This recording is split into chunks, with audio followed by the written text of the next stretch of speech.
So, there you go. So I'll introduce myself as the chief cretin from now on then.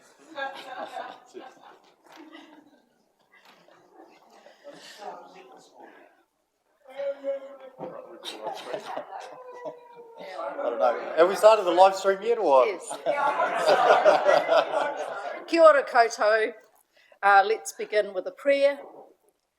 He honore, he kororia ki te atua, he maungarongo ki te whenua, he whakaro pai ki ngā tangata katoa, hanga e te atua he nākau hau, ki roto ki tēnā o mātou, whakatongia tō wairua tapu, he awhina, he tohu i a mātou, he ako hoki i ngā mahi mō tēnei rā. Āmene.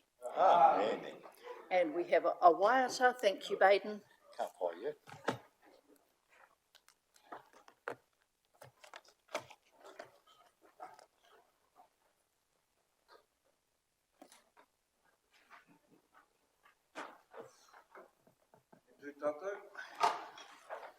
Kia ora,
I would like to welcome you all to our first Operations and Monitoring meeting and call for apologies.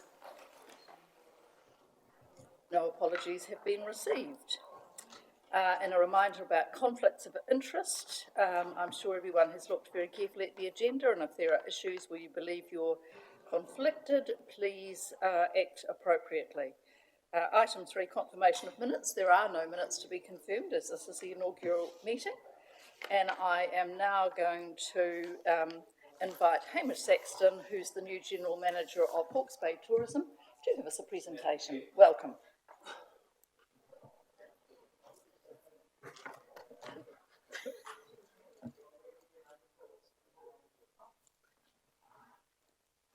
Councillor Sholem.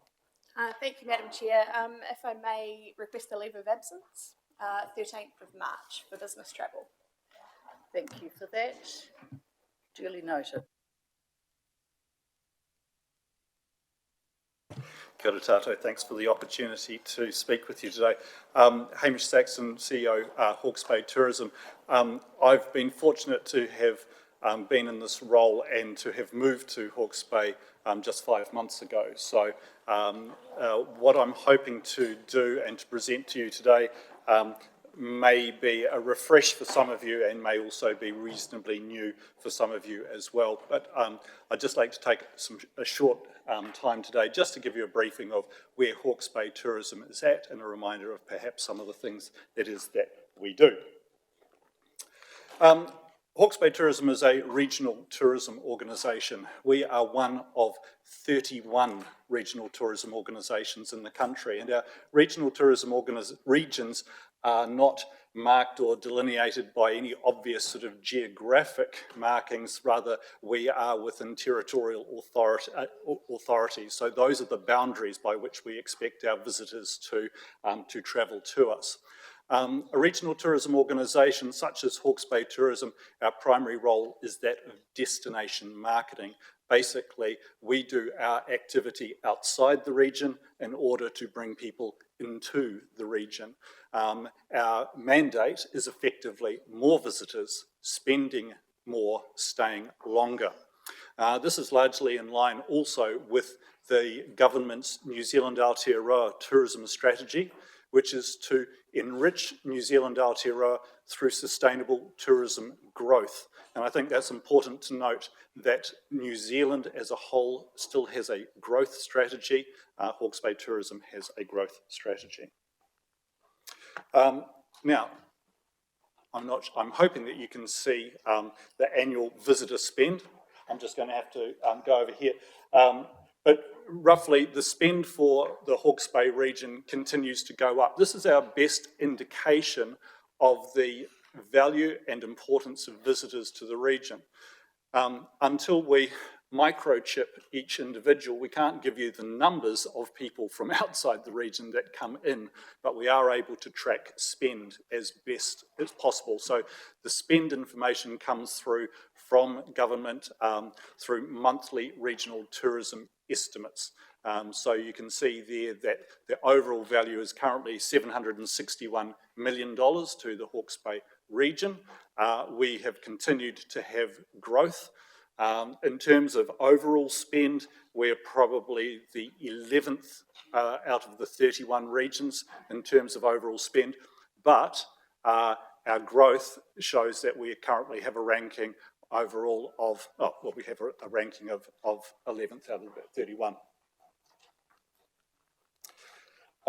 In terms of seasonality, obviously summer is our biggest period, and winter the lowest, but we have noticed some really great growth coming to the region in spring. So that's one of those things that continues to build. I guess that our focus continues to be how do we build shoulder seasons, and shoulder seasons in our terms are really between an emphasis on between Easter and Labour weekend. If we look at the top 10 visitor markets to Hawke's Bay, and this is looking at the last 12 months through to December 2019, so these are pretty much hot off the press actually. Auckland is the #1 region for spend to Hawke's Bay, followed by Wellington. Interesting to note, Auckland's spend has fallen just slightly by around 2%. Wellington's has grown by around 7% over the last 12 months. You can see Manawatu, third biggest region, close by Australia, the 4th biggest region of spend to Hawke's Bay. Then Waikato and Bay of Plenty.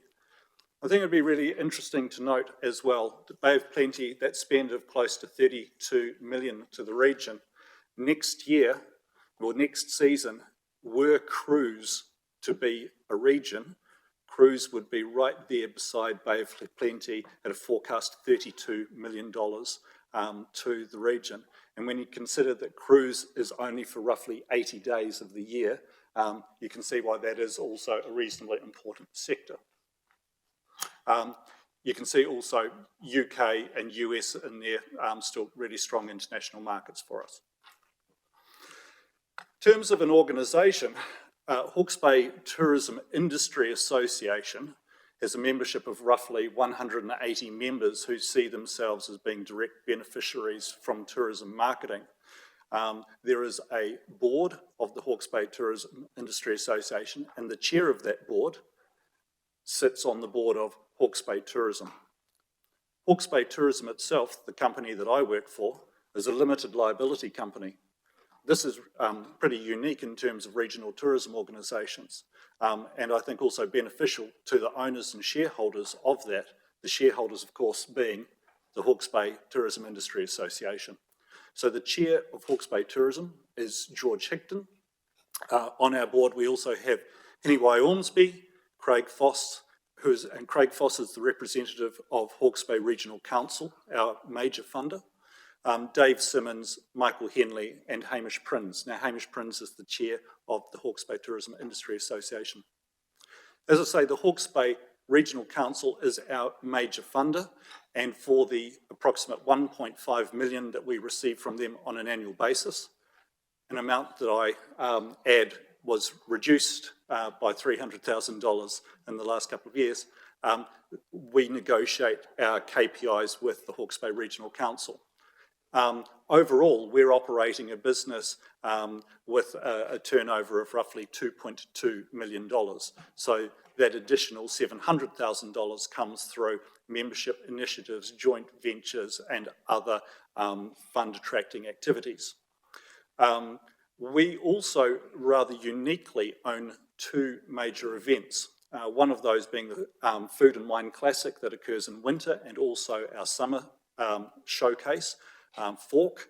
And we also own and run the Big Easy, which is a cycle event that we do. And both Fork and Big Easy we do in conjunction with partners, Hastings District Council also being a partner of that. In terms of deliverables, one of the key things that we need to do, obviously, is to expand our membership. We don't have the opportunity to tax or make anybody that we identify as being beneficiaries of tourism become members of Hawke's Bay Tourism or the association. So we actually have to create benefits for the what's in it for me. Membership's reasonably low at $200, an additional $100 to go have a basic website listing. So many companies are paying as low as $300 to be a member of Hawke's Bay Tourism Industry Association, and some paying as much as $1,500 because they have numerous listings on our website. There are numerous joint ventures and other activities that we perform during the year that attract additional investment from our members. In addition to membership, obviously reporting is a really important aspect of what we do, both to our board and quarterly to the Hawke's Bay Regional Council. We play a big part in collecting, collating and explaining statistics and research, which includes information on visitor markets, visitor trends, the spend, accommodation statistics, although I hasten to add the commercial accommodation monitor that was done by Statistics New Zealand did conclude in October. We're at the moment in the midst of a bit of a data hole, and we're awaiting some results from several data hui that have been held by central government to replace good statistics on tourism. We're able to get information on air arrivals, cruise arrivals, the visiting friends and relations market, business events, website visits, how many people we have responding to Instagram and Facebook posts and members of followers on Facebook, how many subscribers we have, the newsletters that we put out, the number of brochures that we print, and where we distribute our brochures and visitor guides. Our region, we have affiliations, so as the Regional Tourism Organisation, we tend to be the go-to for all things related to tourism. That includes working with Tourism New Zealand, Regional Tourism, so excuse the acronyms, it's easy for me, Regional Tourism Organisations of New Zealand, Tourism Industry Aotearoa, Tourism Export Council of New Zealand, our local wine growers, our councils, our eyesights, Conference and Incentive New Zealand, Hospitality New Zealand, Cruise New Zealand, Business Hawke's Bay, the Chamber of Commerce, Qualmark, and the list goes on. As a chief output of our organisation, we are a destination marketing organisation. So our marketing division looks after our domestic key markets, our international markets, our digital and web activity. So we have more than 500,000 visitors to our website annually. Those numbers continue to go up. We're strong in social media, more than 10,000 followers on Facebook. So our role is to always come up with fresh and interesting and current and contemporary content that we can share digitally. We need to find great imagery. A picture tells 1,000 words. How are we going to entice people to our region unless we have fantastic imagery and video? So we tend to take care of that. We create annually a visitor guide, of which more than 80,000 are published and distributed throughout the country. And so we work on various pieces of collateral for that support some of the other activities we do, including events, including promoting Hawke's Bay as a business events destination. We have a trade sales role, and trade sales means, if you were to go to a travel agent and book a holiday offshore, you would hope that if we were selling, you're going to a travel agent to buy a holiday in New Zealand, you would hope to see Hawke's Bay in that brochure. So a key component is for us to work with travel industry around the world. They are a great way of promoting our region. So trade sales component means that we have a person that needs to create an annual sales cycle several times a year to meet with companies called inbound tour operators and wholesale travel companies. We have an international marketing group of more than 30 businesses in Hawke's Bay who see themselves as being what we call export ready, which means we can promote them offshore.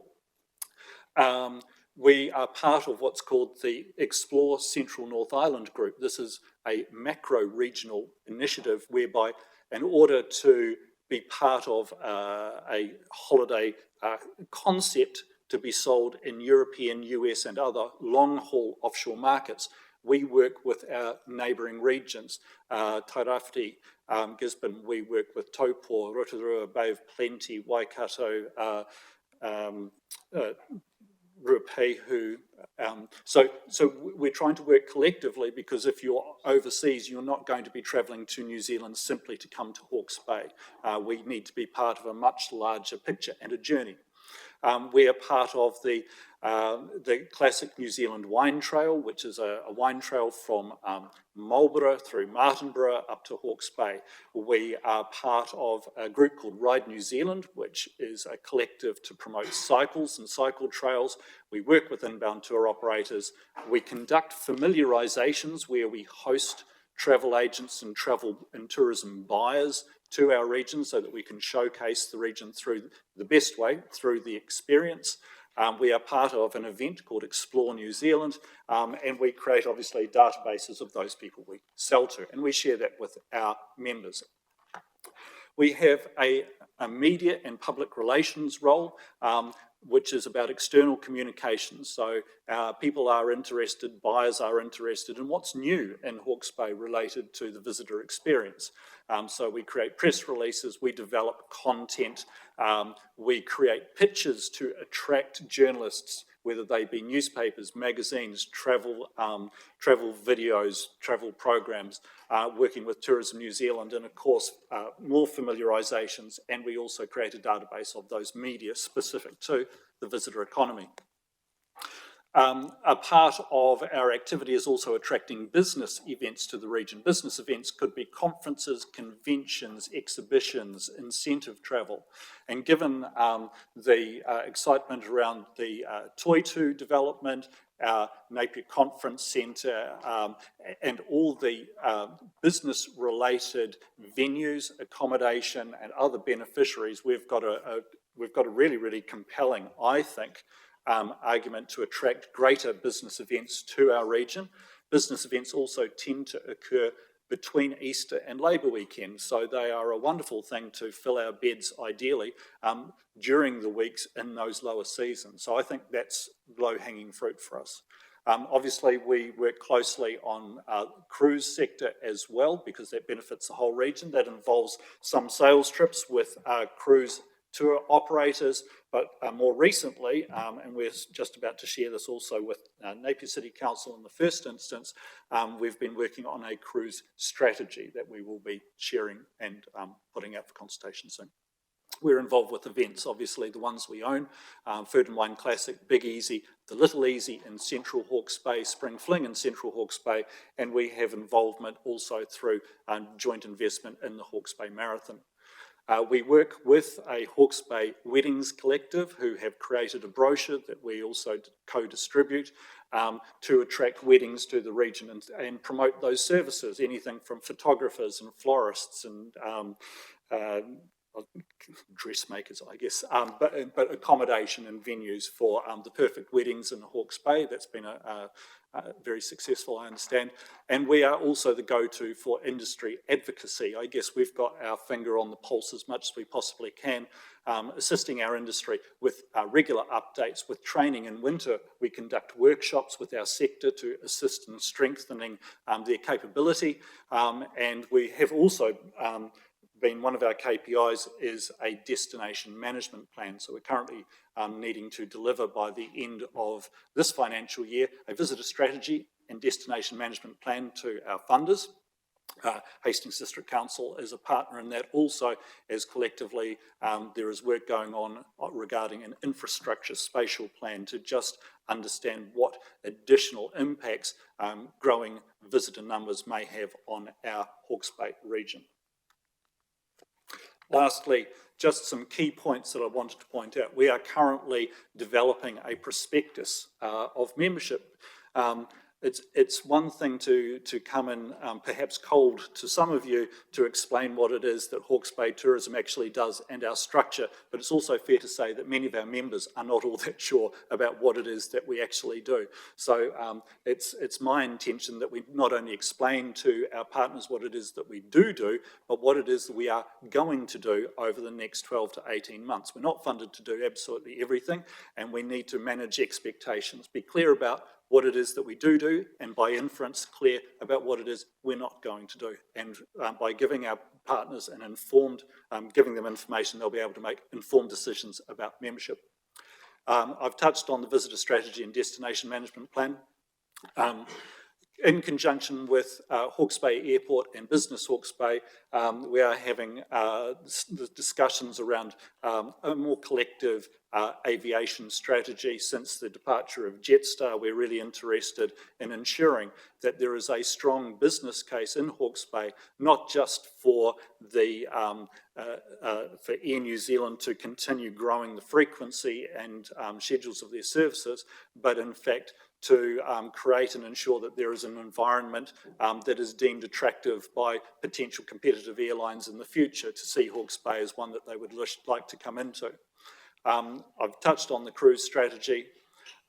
Need to touch on differentiation, which I will get to in a minute, but you know, when you consider that we are effectively competing against 30 other regions in New Zealand, it's really important that we're able to differentiate Hawke's Bay from the rest.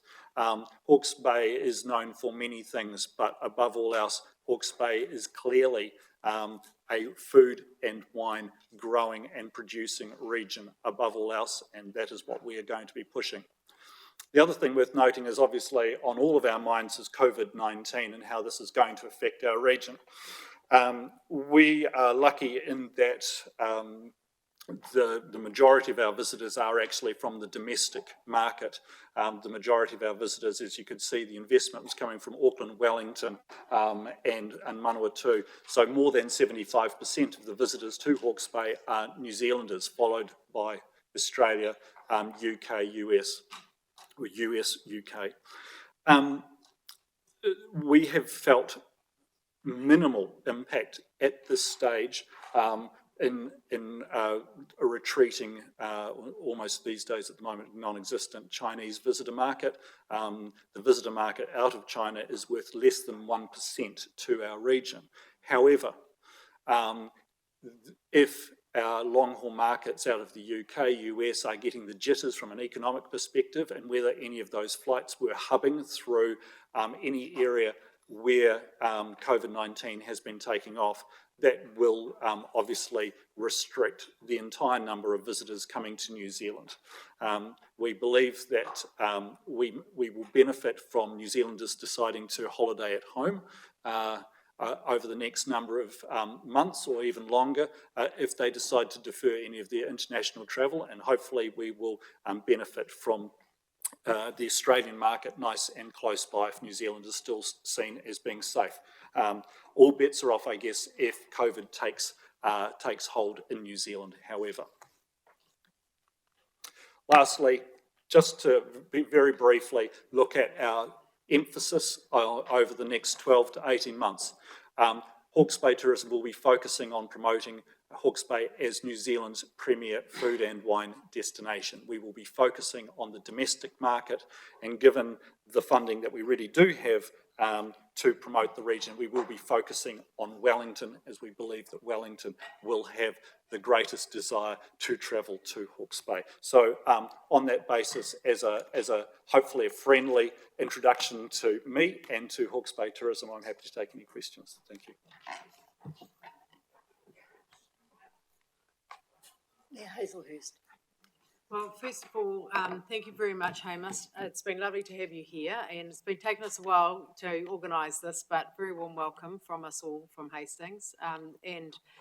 I'd love to think that we could do this quarterly, actually, that you come and present to us, and for us to, and for some of our new councillors, they won't have an idea of what we do fund as regional events and what those events look like from our perspective, and so. I've been really, because, things like you're doing like the cruise strategy, just have an update on what that looks like for us and how, we can support what you do. We know that there's always a challenge with resourcing and funding and things like that and capability, but it's making sure that we're all working together is what we want to see. I'd be interested to hear how your relationship is with Toi Toi, our new team, to market our new event centre. That's one question. The other one is I'd be interested to hear about the Hawke's Bay Marathon and, obviously we tracked about 5,000 people to that event in May. How's that tracking? And one other, but it'll come back to me. Yes, I'm thinking about a regional events strategy and how Hastings feeds into that strategy, how we know as both the council and some of our tourism operators, how we feed into the strategy to make sure that, everybody's looked after and catered for well. So a few questions there, but lovely to have you with us. Firstly, in response to Toi Toi, developing a great relationship with Megan Colton and the team. So, and having had the opportunity to go through the venue and also take some professional conference organisers through, I'm seeing a great future for that as part of the Hawke's Bay region. And I think it's really important to note that we need to work collectively to promote Hawke's Bay as a whole, as a business events destination, because feedback that I've been getting is that where conferences may be held in Napier, events will be held at Toi Toi gala functions. In fact, the Conference and Centre of New Zealand AGM, which we managed to land last year, hasn't been held in Hawke's Bay for 8 years or so. So we're bringing all the conference incentive professionals of New Zealand here. It will be occurring in October. Whilst it will be held at Napier Conference Centre, our gala final evening will be showcasing Toi Toi and at Toi Toi. Obviously, wineries, restaurants, accommodation throughout the region are also beneficiaries. So we do need to work collectively and arguably actually on a collective business event strategy. Yes. Number two, the marathon. To be honest, haven't heard a great deal from the marathon organisers lately, which can only mean a good thing, as they are a professional organisation that we do support. I understand that sales continue to grow for that, but they haven't had to involve us greatly other than in co-promotion and co-marketing. So I understand it's going well. Lastly, an event strategy. It's my understanding that although there has been an event strategy developed in the past, it probably is one that needs revisiting. So I think that would need to be looked at. And I guess, thank you, that's good to know that we do need to look at that. And in terms of collectively funding events for the region too, and working as a region to pitch for events. And I know that some of our team have been doing on a case-by-case basis, but just an overall view of how we do that together. I think that's really timely. Thank you. Thank you. Councillor Harvey. Thank you. Just a quick question in regards to what do you see the role of Hastings District Council with tourism? Thanks, Councillor Harvey. I mean, that's the short answer is as a partner. We're all in this together. If the Hastings District Council recognises tourism as being a positive economic impact to our region, which I would like to think that it is, then together we are partners in that. We're currently lucky or fortunate that it's the regional council that has put up its hand to be effectively and most easily the funder for our organisation. And Hastings District Council continues to assist us in funding aspects of membership and also co-funding events. So long may that last. I'd like to think that we have a really good relationship with Hastings District Council and hope that we continue to do so. I guess one of the outcomes of the infrastructural plan is that councils tend to be the ones who are responsible for aspects of destination management, which will cover off water and parking and digital and access and all the things that are good for our residents and population that sometimes the visitor puts pressure on. So, again, I think being co-informed of what to prepare for, particularly if there is a desire for greater visitors, that's where we need to work. You've just invested 15 million in the redevelopment and the refurbishment of Toi Toi, attracting the Quest hotel development. You have some significant skin in the game, I should think, and no doubt a desire for more, and that's where there needs to be that great partnership. Councillor Redstone. Thank you, Hamish, for your presentation. I just wondered, are you collecting any statistics about visitor use of the cycle trails? I can tell you that Hawke's Bay Regional Council is collecting the statistics and information around the use of the cycle trails. And I'm happy to either put you directly in touch with the person who's looking after that or answer any other questions. Councillor Watkins. Hamish, I'd just like to focus on the international market and in particular China. And I know on your graphs you're saying 1% really clears the visitor. And we all know they've got a virus there, and we all know they can't come to the people. And it would be very easy to dismiss China and say, look, let's just take them off our radar screen for the next 12 months. I'd like to suggest something to you about the psyche of people. They do not forget people who support them in another country. And you know the project we've got going here, the tourism project. Well, since the 26th of January, every day I contact most of those 26 provinces, and the response is quite outstanding. A city in New Zealand is not forgotten them, it is remembering them, it is praying for them, it is doing what they can. I would think a tourism organisation like Hawke's Bay Tourism, there is a golden opportunity, even though you can't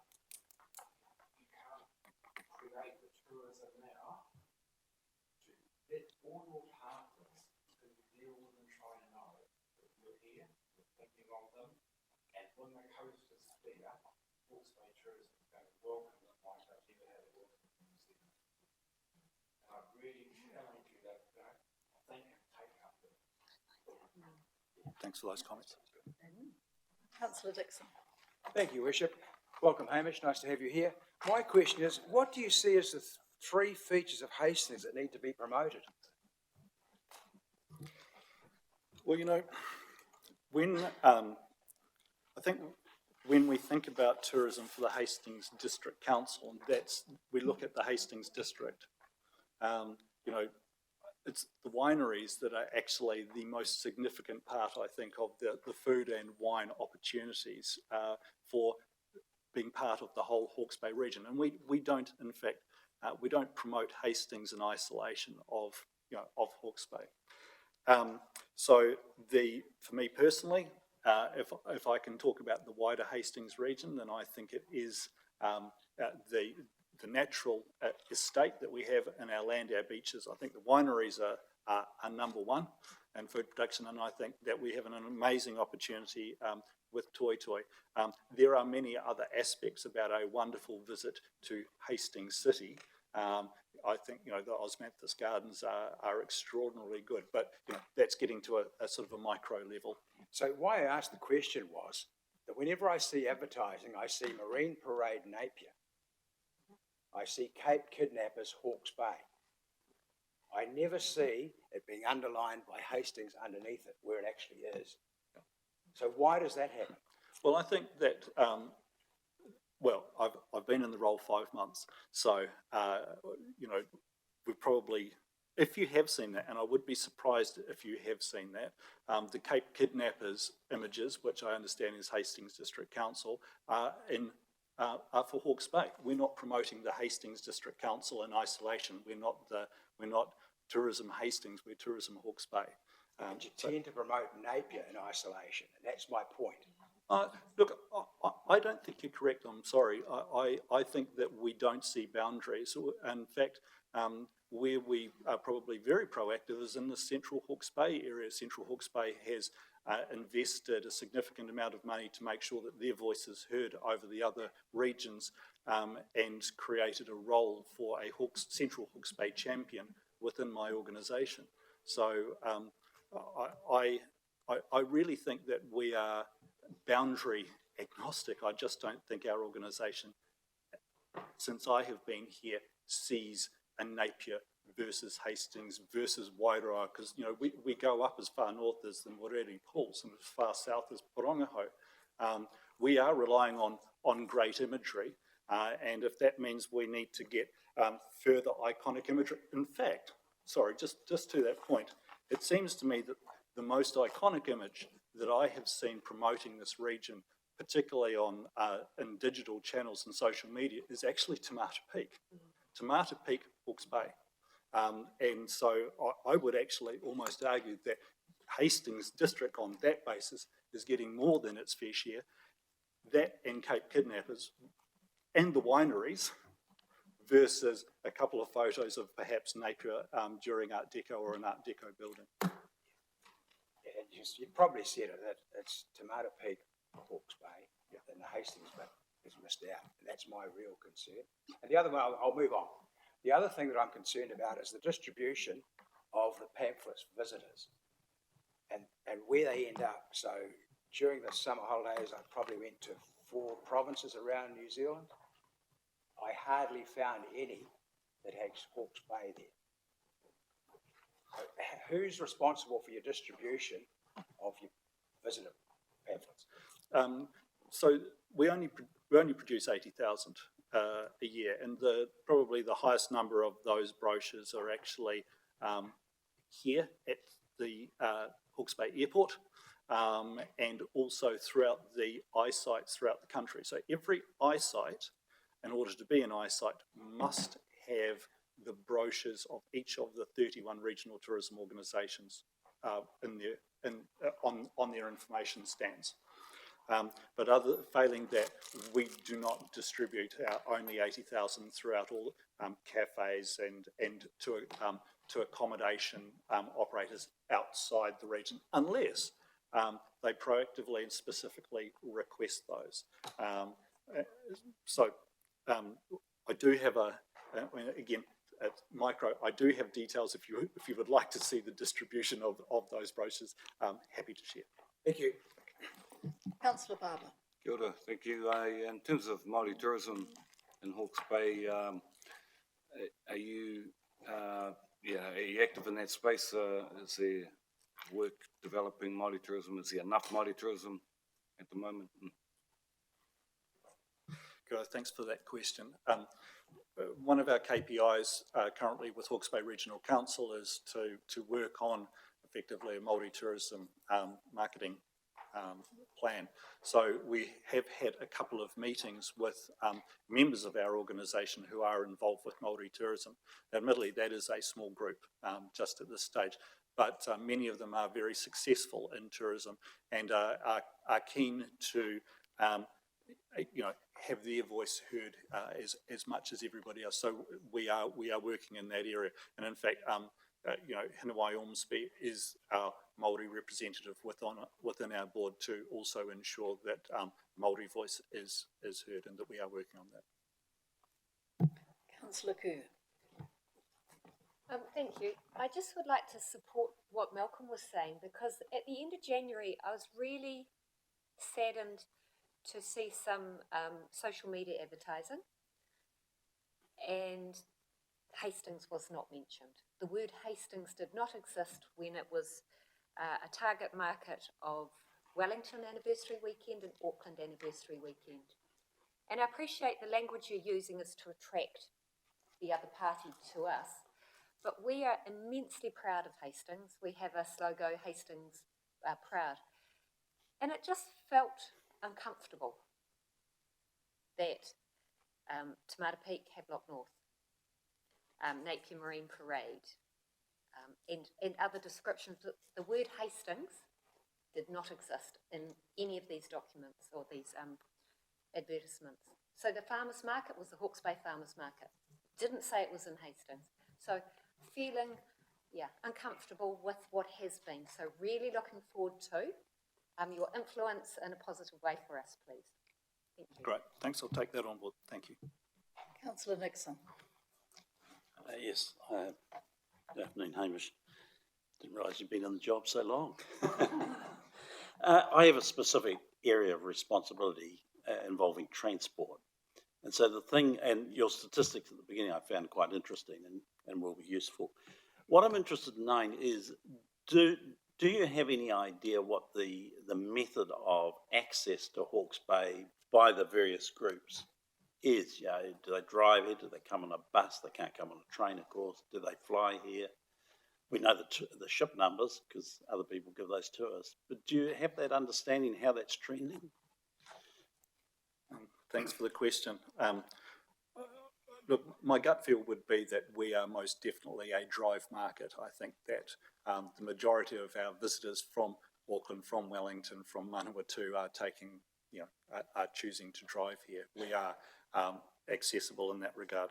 Certainly a higher number from Auckland may well be choosing to fly here, and it's those types of numbers that are of interest to airlines. But what their percentage is, no, we haven't, to my knowledge, we haven't done any surveys. We were actually able to access the visitors to ask them what their mode of transportation was. Did you say you do that? No. Oh, no. I mean, it to would my be knowledge, useful I'm not sure. because it can with the demise of Jetstar and the potential effect that might have, it would be useful that we understand that. But for all sectors, Manawatu Gorge, every time there's a disruption, it'd be nice if we just understood what it was doing to us. It's an interesting question, and I guess one that may come up through the council's initial sharing of the infrastructure spatial plan, because access does come up there. I suspect that is quite a big piece of work, but I'll flag with the developers of that plan that maybe it's something that we should have on our radar to look at more deeply, because it's going to affect not only the airport future planning, Napier Port future planning, but also NZTA, I guess, in terms of roading. Councillor Dixon. Thank you, Madam Chair. Happy to move the recommendations. Can we have a seconder, please? Thank you, Councillor Redstone. I'll put that recommendation. All those in favour, please say aye. Carried. Thank you, Hamish. Most informative.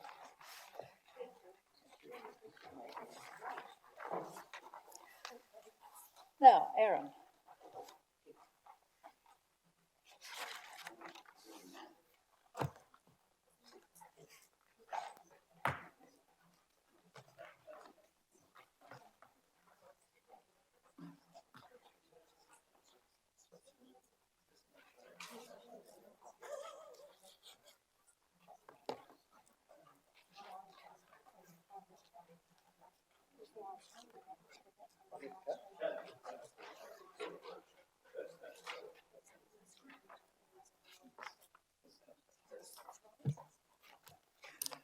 Welcome to the quarterly report for December 2019.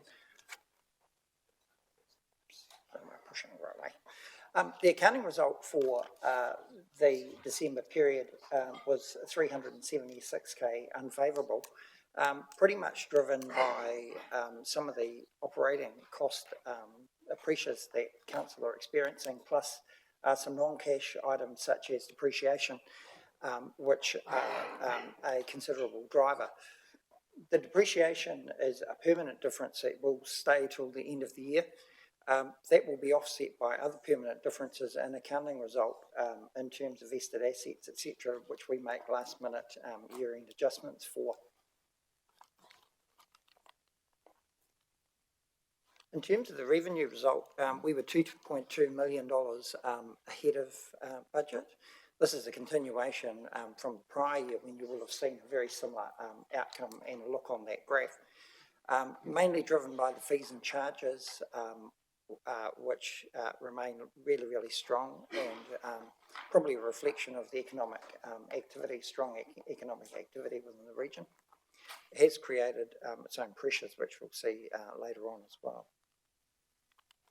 This is just a bit of a drill down into that revenue stream in terms of looking at the landfill, the building consents and the resource consents, just to show you how much ahead of budget those areas are in relation to the budget itself, which is those blue blocks that you can see there on each of those graphs, and then the green line, which is the prior year actuals, and just showing how much further ahead some of those are, in particular the resource consent areas.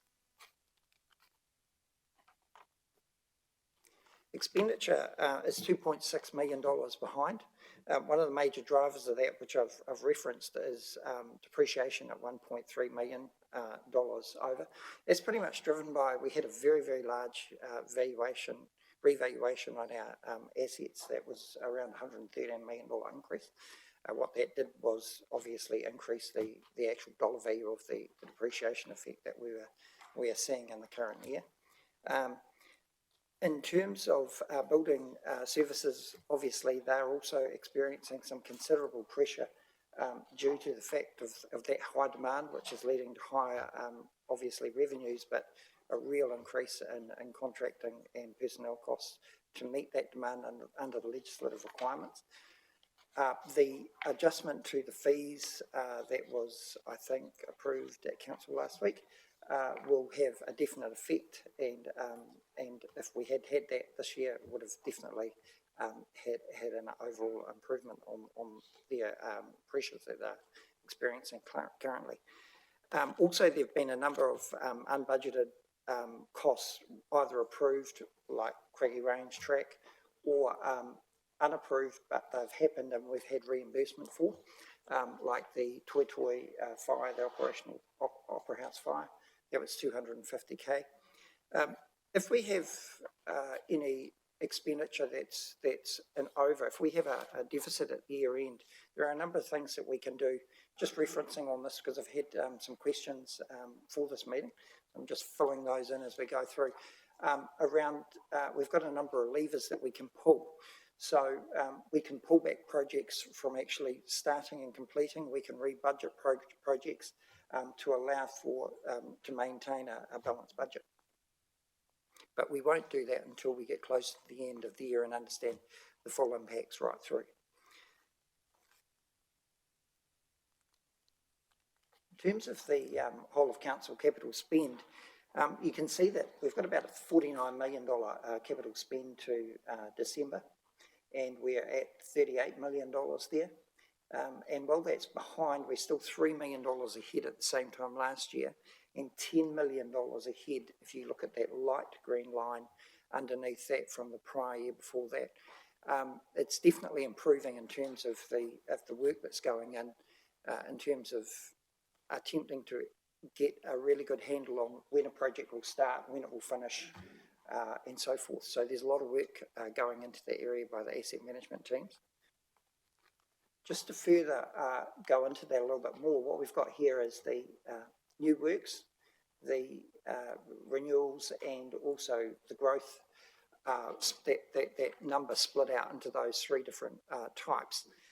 I guess the good thing here is that the growth is relatively on track, which is a good thing because it means we're looking after and replacing our assets as they need. The growth can be pretty up and down and really hard to predict in terms of the fact that there's a whole lot of other factors that rely on not necessarily within council's control in relation to developers. And the new works, of course, that's there, but it is slightly falling behind there, as you can see on that graphical there. Additional risks and costs, well, we've referenced the building consent demand, and it's good to see that we've been able to adjust the fees for that, because I think that will have a really positive effect. The other unbudgeted but approved cost, I've put in the Cape Kidnappers, the actual cost up to January, which is, I know this is a December period, but just to give you a bit of an update there as to actually what those costs look like. They're around 217K. That includes the QRA report plus operational costs for security, etc., that's been going on out there. The Craggy Range track is 148K for this year. I understand that's now completed, so there may be another 5K or so to come in, but that's pretty much done and dusted. In terms of Treasury, you can see that we started borrowings, we ended the last year's borrow at 106 million, and we're now at around the 127 million, 149 million, due to the capital program that we've actually got at the moment. Of course, that borrowings will continue. We're holding, so we've also borrowed 22 million, which is part of that 149 million, to be able to access the capital, access funds when we are spending that money, to reduce our risk in the event of something happening where we couldn't get those funds easily. So that fits with our Treasury policy, which we're within requirements for. Just one other question that I did have as well, which is just so that you know where we are. Water services table on page 10 in my report. What that is looking at is the overall costs. Certainly, that's fine. You're good? Yep, that's great. That looks at the overall costs for the water services. The question was asked around the strategy and planning line, which is 126K year-to-date actual versus the year-to-date budget of 475K, and the full year budget of 950K. The question is, will that be spent?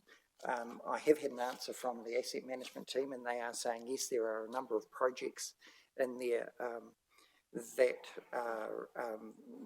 that is earmarked for, including water conservation, water safety, source protection, and network modelling. So just to answer that question for you there. If I could just jump in, Aaron, just on before we leave that Treasury slide. So what we've done, and part of this is our relationship with Standard & Poor's and our credit rating as well, around ensuring that we have sufficient liquidity within the organisation.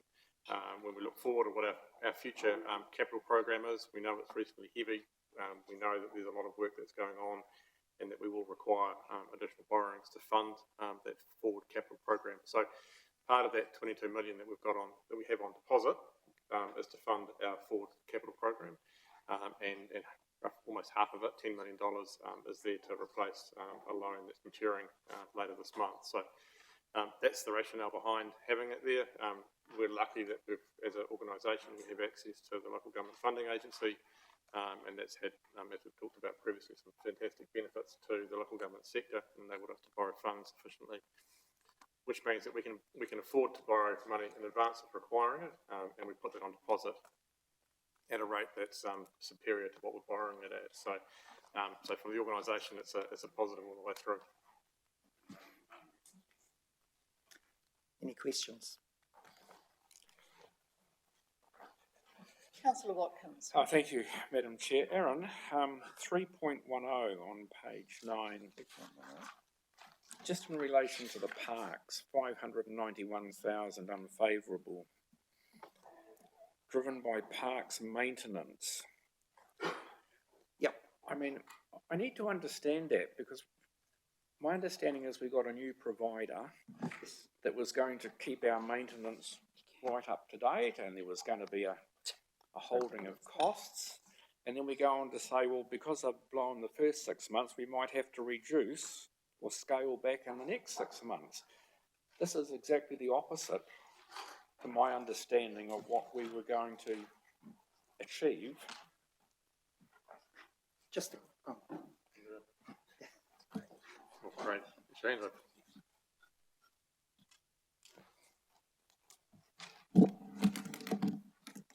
To you, Madam Chair. That number, having worked with Campbell Thornton, our project accountant on it, in January it's back on track. There were two parts in that number why it was over budget. One was there are a number of charges that have been incorrectly charged back to the parks budget rather than out to housing for elderly and a whole lot of other cost centres across council where the parks maintenance contractor does work. And that also there was a monthly accrual that hadn't been reversed out, so there was a double counting of 1 month's accounts. Was my understanding after talking to Campbell. So that representation in the report isn't actually completely correct once we've tidied up those financial matters. So how do we sit in relation to budget for those adjustments? So looking at the forecast I got from Campbell, January is pretty much sitting on budget. So that 591 is largely gone. Yeah, I'll have it was more timing than. Yeah. But and just to complete that, close that loop, there is a there is a comprehensive year-end review report coming to council. Your worship. Thank you. Through you, Madam Chair. I just wonder if we could have a bit more clarification around the effluent disposal of $500,000 unfavourable, and what that actually means in terms of our investment, our opportunities for where we're heading for the future with this, and why this blowout came about.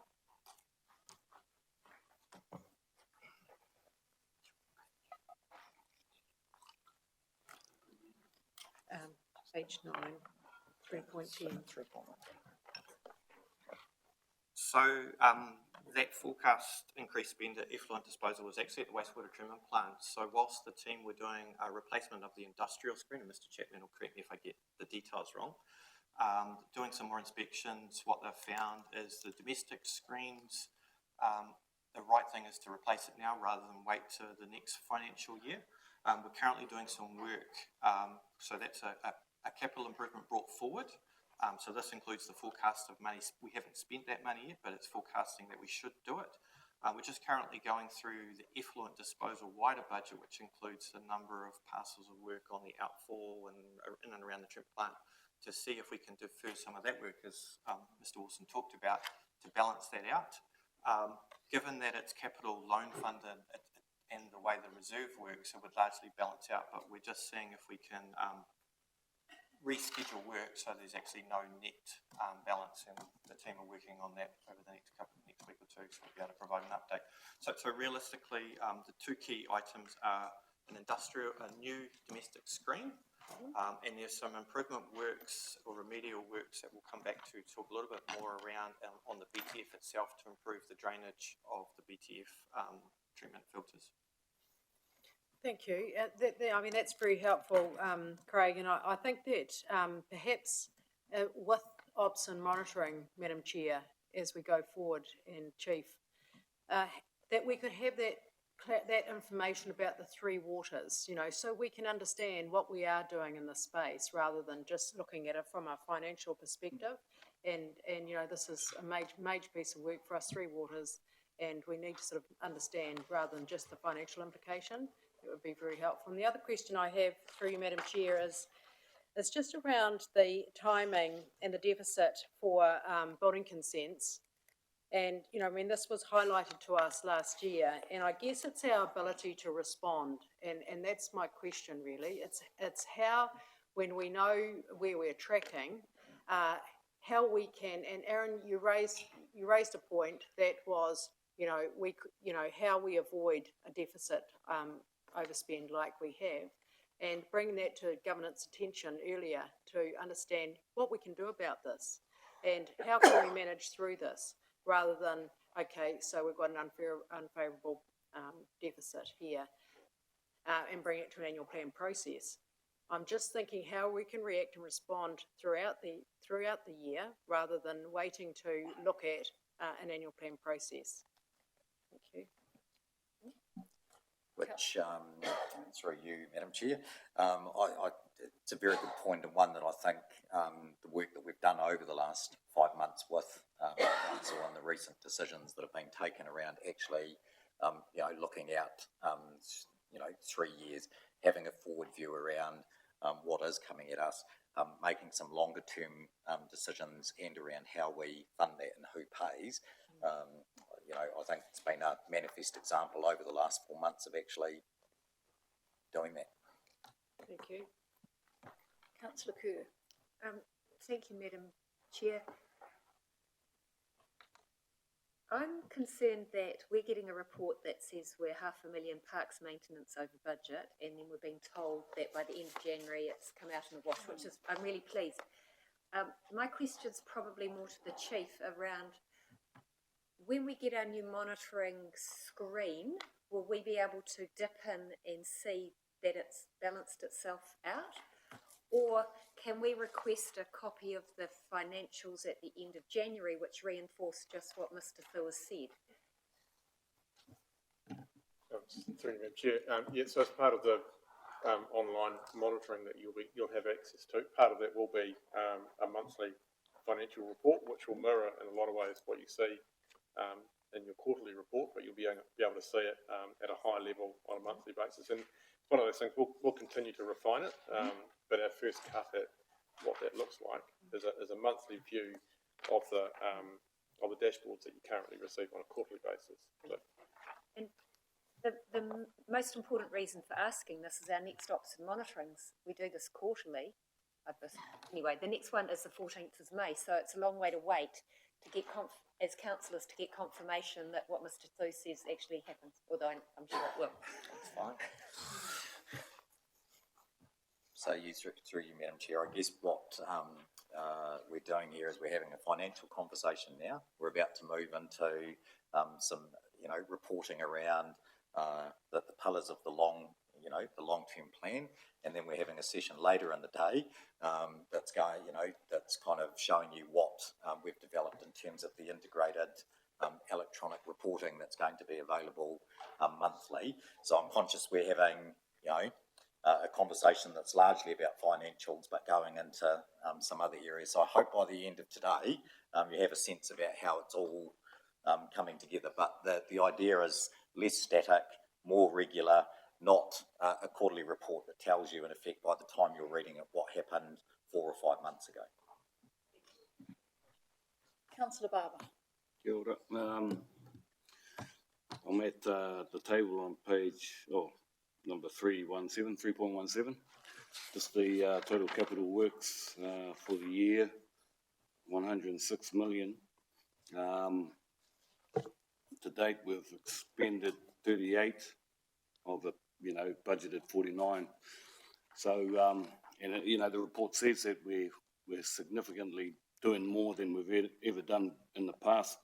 I mean, I guess my question is, are we confident we're gonna expend that budgeted expenditure, or do we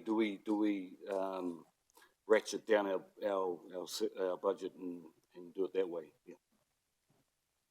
So again, through you, Madam Chair, one of the exercises that we're doing at the moment, and this is something that we're trying to get better at and improve on, is moving to more active forecasting. So at the moment, we're in the middle of a reforecasting exercise on both the operational expenditure and the capital expenditure, and having some pretty rigorous conversations, because there's a positive view of it is still a positive bias towards, of course, we can deliver everything by the end of the year, being tempered by some pretty hard questioning around, well, are we confident that we're going to deliver that capital program? Are you sure if we've only done this in the first half of the year and the run rate for the last half of the year is, twice that, is that credible? So we're probably about a week away from, as a lead team, looking at the results of that reforecast exercise. But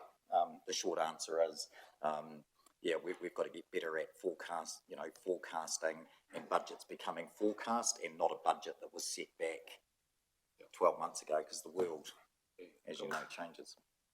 Thank you. Councillor Sholin. Thank you, Madam Chair. Councillor Barber's somewhat stolen my thunder with his question.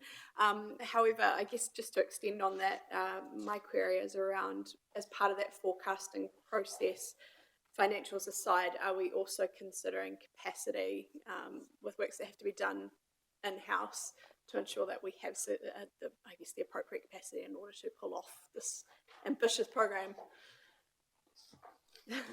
Through you, Chair, yes, internal and external, because there's only limited contractor capacity as well. So there's quite a bit of work going into trying to balance out how many work crews we can actually ever access.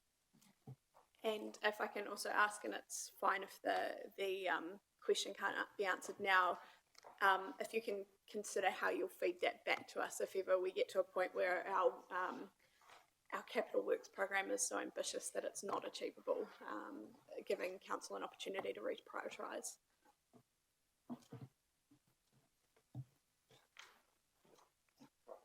Probably just a comment on that. That's exactly what we did last year, as we went through the sort of the year-end process and the wrap-up, looking at the capital program that hadn't been delivered last year and what was in front of us. And there was quite a rigorous process that, particularly Mr. Su's team, looking at what was in front and actually sort of assessing how much of that was actually achievable. And we did pull back about $25–30 million worth of capex at that time and reprogrammed it further out to try and be more realistic. 106 is still a hugely ambitious capital program in 1 year for us. Thank you, Councillor Kerr. I'm happy to move the recommendations and just to acknowledge the finance team who have been really flexible, as you, Madam Chair, have encouraged them to change their reporting style. And yeah, it's been really worthwhile. When I look back to, we used to get, 100 pages of line by line, and this is really good. So thank you. Thank you for that. Councillor Corbin. Thank you. I did submit some questions to Aaron before the meeting, which he answered, but I'd just like to make a comment. As a councillor, what I was looking for is reassurance that we're on track with the expenditure and the budget, and I had to ask the questions to get that reassurance. And I think just a simple line or two in the executive summary at the beginning of the report about where we will be at the end of the year would be really helpful. Thank you for that. We had a mover. Do we have a seconder, please? Thank you, Councillor Watkins. I'll put that motion. All those in favour, please say aye. Aye. Carried. Thanks, yeah.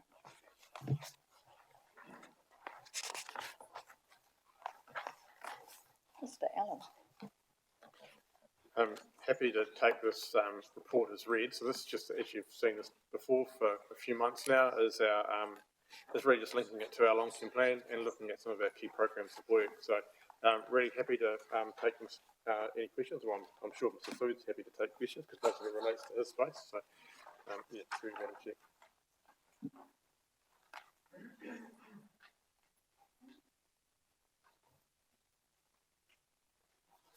Councillor Watkins. Move if there's no questions. Thank you. And a seconder. Thank you, Councillor Dixon. I'll put that recommendation. All those in favour, please say aye. Aye. Carried. Mr. Thew. Through you, Madam Chair, largely take this paper as read. I guess picking up on the theme, this is the first of the Operations and Monitoring Committee, and picking up on the Mayor's comment, I think the vision is trying to pull together a comprehensive story in one document, which would then be consumable by all our ratepayers.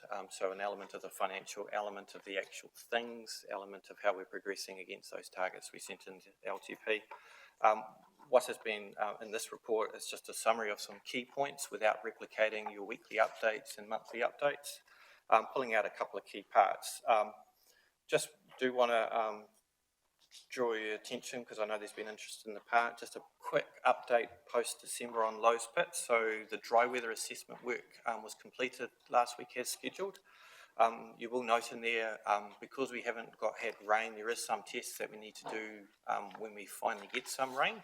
But very interestingly, the bathymetric survey went through, so the pit is nowhere near as deep as what everyone was talking.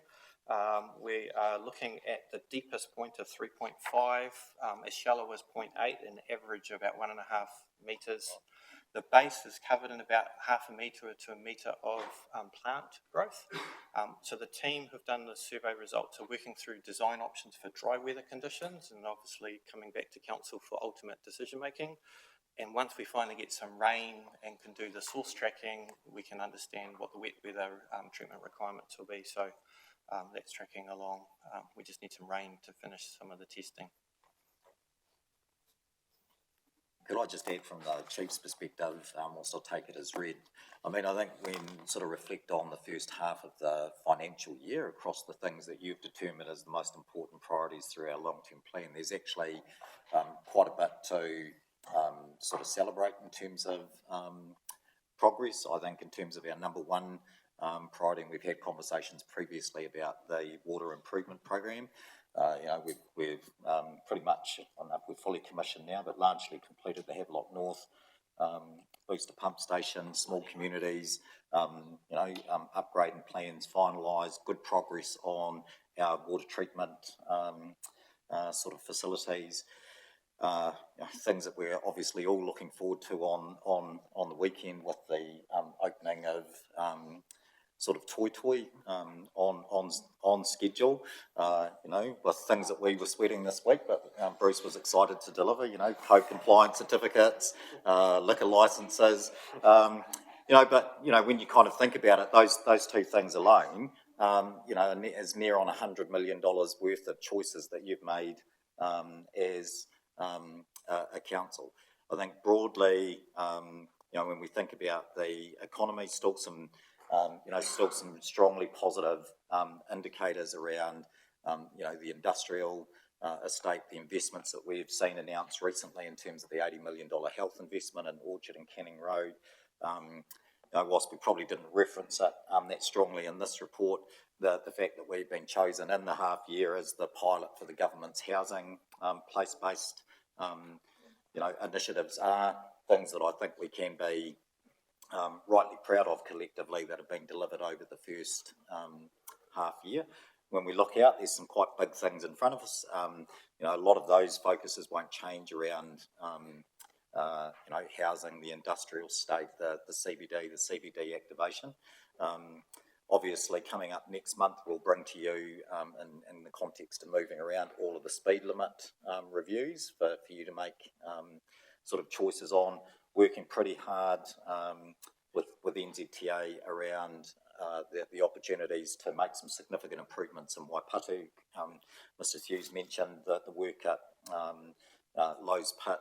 You know, we've got the work going on with you know, progressing very well, but you know, we'll be coming back here on Cape View Corner and the work we're doing with the H21 Collective. So in terms of some of those big priorities, you know, that you've chosen as the elected representatives around those pillars that matter most to our community, I think we've made some good progress.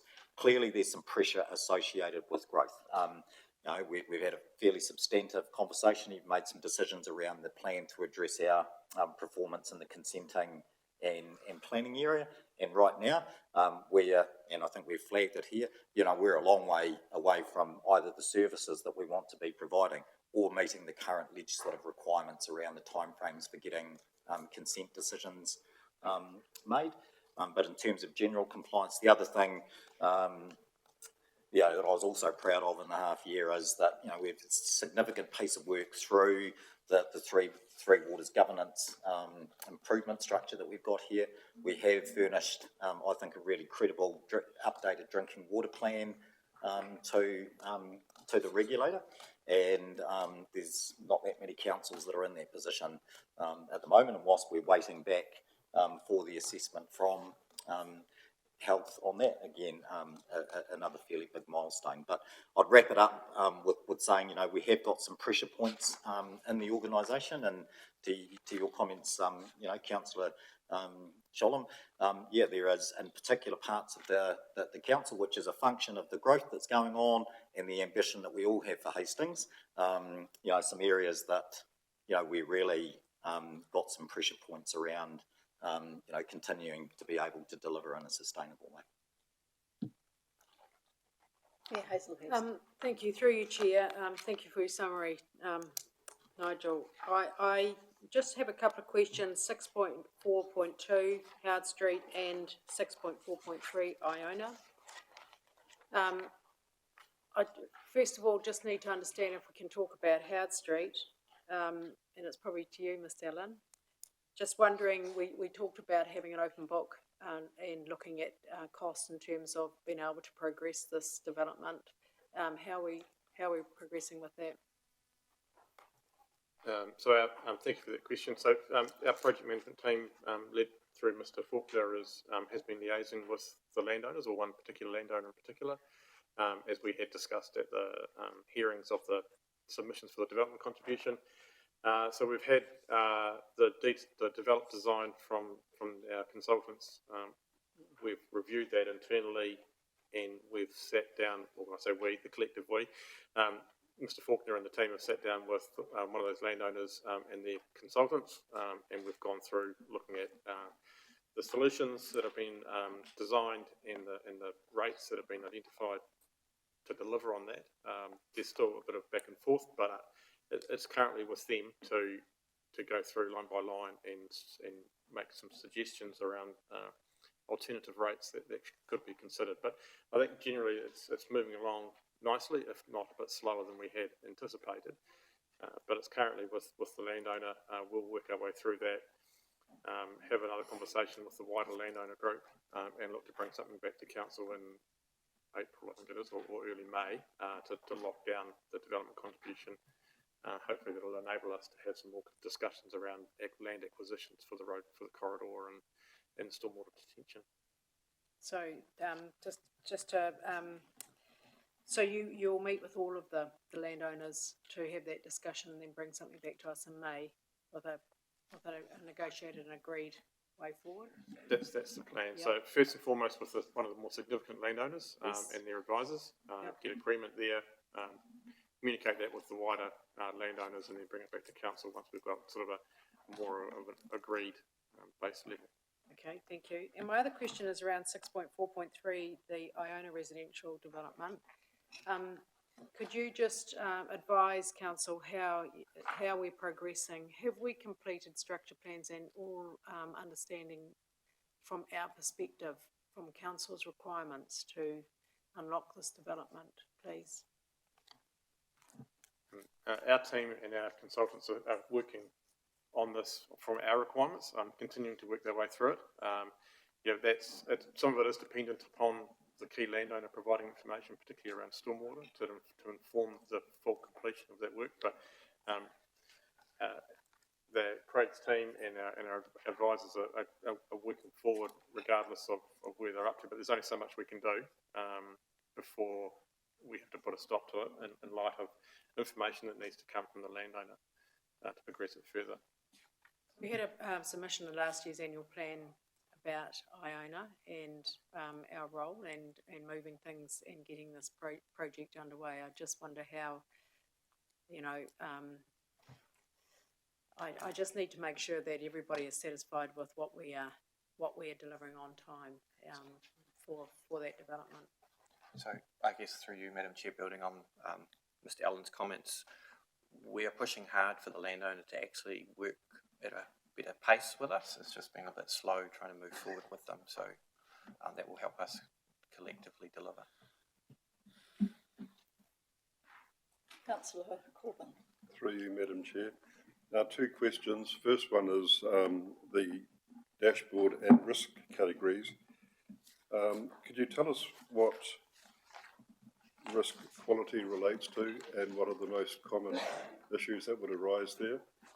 That's the first question. And the second question is going back to Lowe's Pit. Is the level of water in Lowe's Pit static or is it decreasing still with the dry weather? Through you, Madam Chair, on the second question, I just have to defer to Mr. Chapman to around, is the letter and water level in Lowe's Pit static or decreasing? Through you, Madam Chair, it's not a parameter that we measure on an ongoing basis. They did a drone survey across that entire area and they linked that back to NZS surveying levels. So we've got detailed information in terms of elevation and terrain, so we can pick up the levels.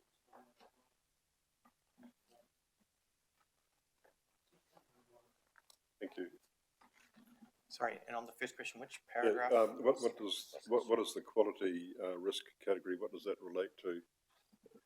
What sort of issues would arise under quality, and accompanying that is why are some of those in the orange light area? Oh, so this is in the growth, in those growth boxes? Yes. Yeah. So in particular, through you, Madam Chair, the Mahu industrial growth, there is one section of the stormwater swale that council, in responding to a variation request working with the community, we moved the subdivision deeper and we moved the swale back and changed the original design. The soil is not universal through the back of the Mahu industrial area, so some of that swale isn't, the water doesn't soak away as good as some other areas. So we're just doing some design work working through to get a better quality outcome to deal with the stormwater flow. So if it's not exactly as designed or intended or built to, you'd end up with an orange quality. Obviously, some of these projects aren't built yet, and so you end up with different issues. So the reason there's like an orange box under Irongate Industrial Roading is we were looking at just cost estimates and risk in and around the roundabout work, which we've subsequently worked through. So these reports go to our internal growth projects management team. So it's not going to come through as a inferior quality job or substandard, which you need to be addressed later. Not at this stage. We're working through the remedy for that Mahu one, which is probably the key one. Mr. Chapman's working with the team in terms of fixing the stormwater flow issues that lack of soaking is having on just near Jarvis Road. Thank you, Councillor Dixon. Yeah, thank you, Madam Chair. Just 6.4.4, Brookvale residential growth, quick question. The Environment Court approved the structure plan, which is great. The developer started the next day and is close to submitting a consent to begin earthworks. Well, the earthworks have more than commenced. The trees are all down, they've all been mulched, and the houses that were on those properties have virtually all been removed. Have they received a consent? Ral, are you able to respond to that one?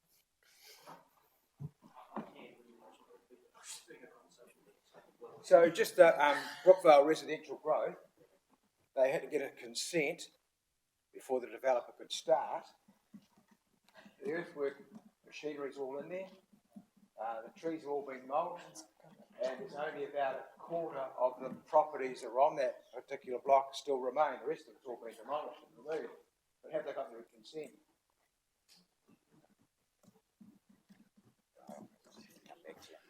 Through you, Madam Chair, perhaps we, Ral can check with the team and come back. I'll just bring upstairs and come Thank back. you. All good. Thank you. Otherwise, I don't think you've got your laptop there to get this. Let's move on to Councillor Barber. Yeah, just on the Iona residential development there. I'm hearing from pretty reliable sources that there's a risk of that kind of coming unstuck, and that, you know, and that's due to some of the stuff that's happening within the council, which surprised me because we've been over backwards to try and get that thing, you know, through. Well, we got it through the government process, and so yeah, and it has gone a little bit quiet. So can we, you know, get an update on where that's at? You know, because and if there's more support needed, well, we can put that in, because we don't want to get to a point where, you know, it just kind of turns to custard. So if we can, yeah, and we've all done so much work to get it to where it is. So anyway, that's what I'm hearing, and Sandra's hearing it too. So can we just? Yeah, through you, Madam Chair. Yeah, we'll certainly bring back an update for council on that development opportunity.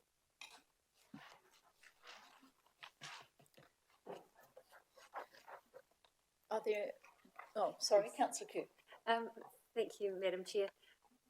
Probably to Craig, Cape View Corner, will councillors be involved in conversations around what portion is public good versus private good, or will that be done by your team? Through you, Madam Chair. So, as discussed through the annual plan draft budget process, currently officers have put inside of the plan, which will formalise for consultation on the 31st of late March, $600,000, which was Mr Henson's estimate of the protection work in front of the corner, which is predominantly focused, well, is singularly focused on protecting public assets in that corner, protecting some water mains and the road access further down to Clifton Road. At this point in time, council has allocated no money for protecting what's probably better term now, the H18. So we weren't envisaging a public-private split. We are, Mr Henson has been in discussions with utility providers around, for example, Unison with power, but the value of their assets is that small. We might be talking tens of thousands. Councillor Sholem. Thank you, Madam Chair. Thank you to the team also for the growth projects tables. They were helpful to get a bit of a snapshot of how things are progressing. And I'm very happy to move the recommendation. Thank you. Given we're waiting for an answer to a query from councillor Dixon, are you happy? Yeah, absolutely fine. Councillor Nixon. Thank you. Just following up on Councillor Kerr's question, because I thought it very relevant. I thought, made a decision some years ago on the split that might be proposed to protect the assets on the Cape Corner. And because it was originally set at 10% public good, we subsequently, when we took into account our own infrastructure and other telephone and power, increase that to 30 or 40%. I can't remember the figure anymore. So I'm just wondering, are we reassessing that, or are we just committing ourselves to saying it's all going to be public good? I think you're referring to when you get the scheme for protection right along the project, wasn't it, right down? It was. There were three zones of Yes. Nearest and second nearest there. And so really, all that 101 analysis is not really relevant to that scheme we were proceeding. So we were right on all the figures, but because that scheme never proceeded, that will have to come back to council again. So That's what I'm trying to get to. It's going to come back. Great, thank you. Through you, Madam Chair. This scheme is very small compared to that one, and it's just about protecting our council-owned assets on that corner. Now, we had a move for that recommendation. Could we have a, sorry, councillor Redstone. Sorry, thank you, Chair. I'm a bit late on it, but I was going to ask, just following up Councillor Kerr's query, there is one private landowner there. Will he be asked for any funds? They are discussions that are ongoing with him, because obviously we'll need access to his land, so it becomes part of that land negotiation access. Yes. Thank you. Thank you. Do we have a seconder, please? Thank you, councillor Lawson. I'll put that recommendation. All those in favour, please say aye. Aye. Thank you. Mr Hosford.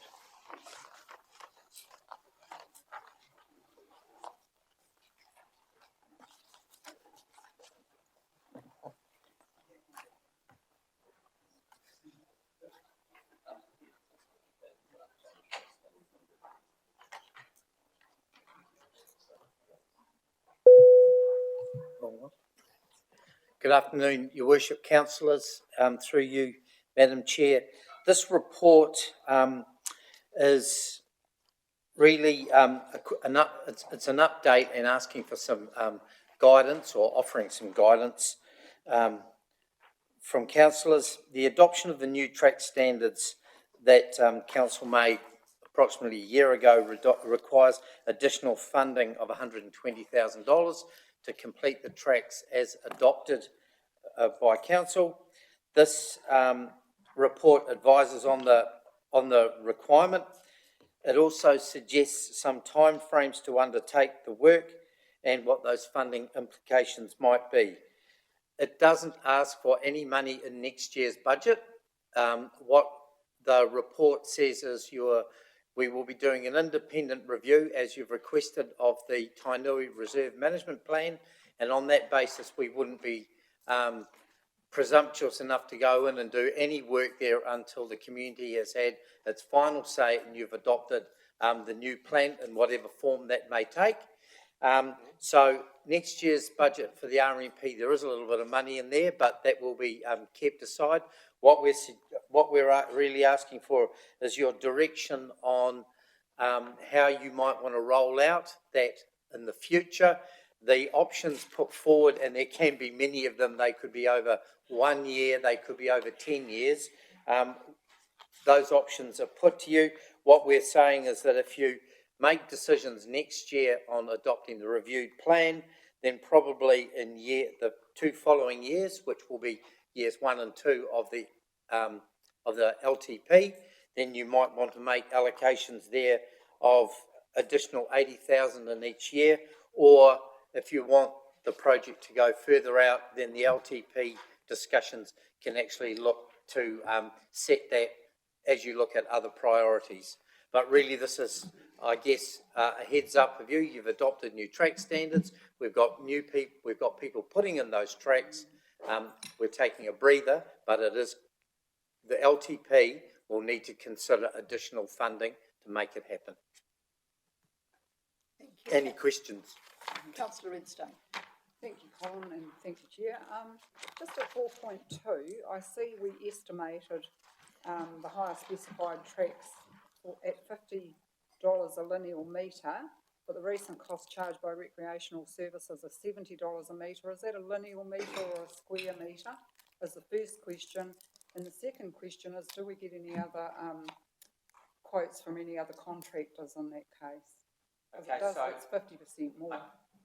So what in terms of lineal metre, that's at an average width of 1.5. So I suppose my answer to you would be the average would be for 1.5 square metres.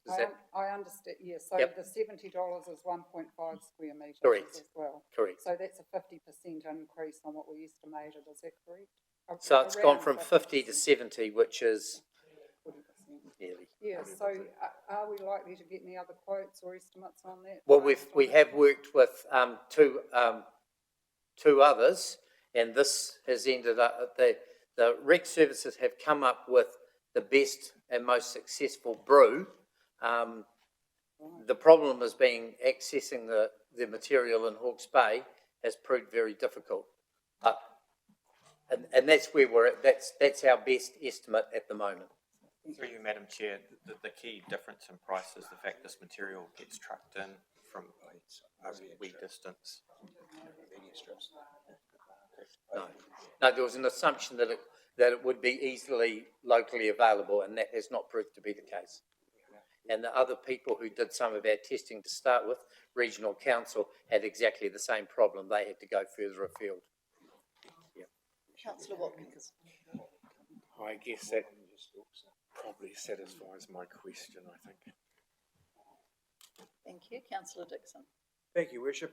Colin, I've been reading through all the options that you've got down there. Was any consideration given to doing one track per year and completing it fully, rather than doing a paintbrush approach and just doing a little bit here and a little bit there? That's a good question that essentially the report is asking of you, if you like, is that we're quite happy to do it in one whack and get it out of the way, but there'll be some high cost implications. If council is the view that we cut it over in maybe 3 years, but in saying so, perhaps answering that question, when we actually carry out the review, we will know the full quantum of track work. This is based on the plan that you have already adopted, and we've gone to a certain point already, very successfully, might I add, with the local community. They're in support of it, but we're at that point now where we have members of the community have said to you, stop, we want a review. That may in itself bring out a new track network that actually isn't part of the plan at the moment. So it is a little bit difficult. I guess the issue really is that the LTP is, you've got a bit of time before the LTP's up, so it gives you the opportunity to reconsider what that might be. Through you, Madam Chair, I think just to get to where I think Councillor Dixon's looking for, these are indicative potential investment paths. The logical thing would be, once we've got the RMP, is if track A needs 120,000 to finish, you would fund 120,000 that year. Finish and track A. Yes, Then ideally track you B, then do whole track C, parts. and let the Correct. residents know this is the order. Correct. Yeah, that would be my preferred option. Councillor Cook. Thank you, Madam Chair. Just checking how this fits in with the LTP process. So if we do approve the 20 and 100 and 100, during the LTP process, we can tweak it about once we've got more. Absolutely. Yeah, Yes. lovely. So you're not getting No. them first. No. But we are flagging it. That's all we're doing. We're signalling it. So, through Madam Chair, just to reinforce that, so endorsing an approach to be included into the long-term plan in the future, so no decisions being made today. Councillor Harvey. Thank you. It's briefly touched on here in regards to mountain biking, but can I just get an understanding, is it that the BMC group are responsible for the maintenance of that track, or is it a council responsibility? And reason being, although I'm riding it quite often at the moment, but the high use that we were experiencing in those early days has dropped off, but the track has deteriorated quite a bit. So I just want to get an understanding of, because it becomes a safety issue and it is within our own reserve. I would see that absolutely as being council responsibility, and saying so the maintenance probably of the mountain bike. We have done some tweaks here and there for safety reasons, and that would come under our ordinary renewals budget. It's our first year, if you like, of looking after it, so it's a bit hard to quantify it. But we certainly, I would say, we would be taking responsibility. I think the first approach, though, is in a similar vein to Taroa Road, where the BMC Club have volunteered and done minor works themselves. So I think it's more if there's a safety issue there that they're not getting to that needs fixing because someone might get hurt, then we would have to step in. But the first preference is that the BMC Club continues to maintain what they created. Okay, just with that, I am concerned though that, and I know that group incredibly well, they are better experienced mountain bike riders than Joe Average, and it's Joe Average that are probably using that track more often. And I would be more than happy to meet with someone to go down and show that there are at least 2 to 3 areas that I now believe are pretty dangerous on that track. Absolutely, we'll take you up on that offer. Thank you. Through you, Madam Chair, just a question, Colin. I'm just a little bit confused, and I just want you to put my memory at rest. Because through the frame group, we had set aside 140,000, I understood, to address the tracks in Tainui. And that was after the frame group report we received. Is that correct? The frame group, we basically got up to 100,000 set aside after frame group. Yes. And that's in the current LTP. And if you see that 4.8, the table, that's basically showing the 20,000 per year, which is how we put it in the LTP as a smoothed amount. Right. Okay, so we need additional money on top of that to come to that higher standard. Okay, so my second question then is around, you talk about a review of the RMP for Tainui. My understanding was that Tainui was going to have its own RMP. Is that what we agreed? Correct. Yes, thank you. Yep. So, and it was my understanding that it was going to be completed this year, and it says next year. So the funds have been made available in next year's annual plan budget to pay for an external person to do that review as an independent review. this calendar year, but next financial year. Right. So it was my understanding that, you know, through Rachel, that we were going to get onto the RMP early this year and get work going with that work. Is that correct? So when are you looking to start the work for Tainui? 1st of July, pending additional consultancy, because we need to get a consultant in to do it. Because Right. I was actually on leave at the time, understanding it has to be an independent consultant, Right. and that's when the money would be available.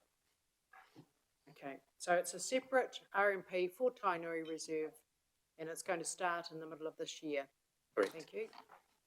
Councillor Nixon. Thanks, Chair. On 4.5, just picking up from Councillor Harvey and perhaps the Mayor as well. When we are financing a project, there tends to be more control over what happens and perhaps better communication with the community because we're doing it.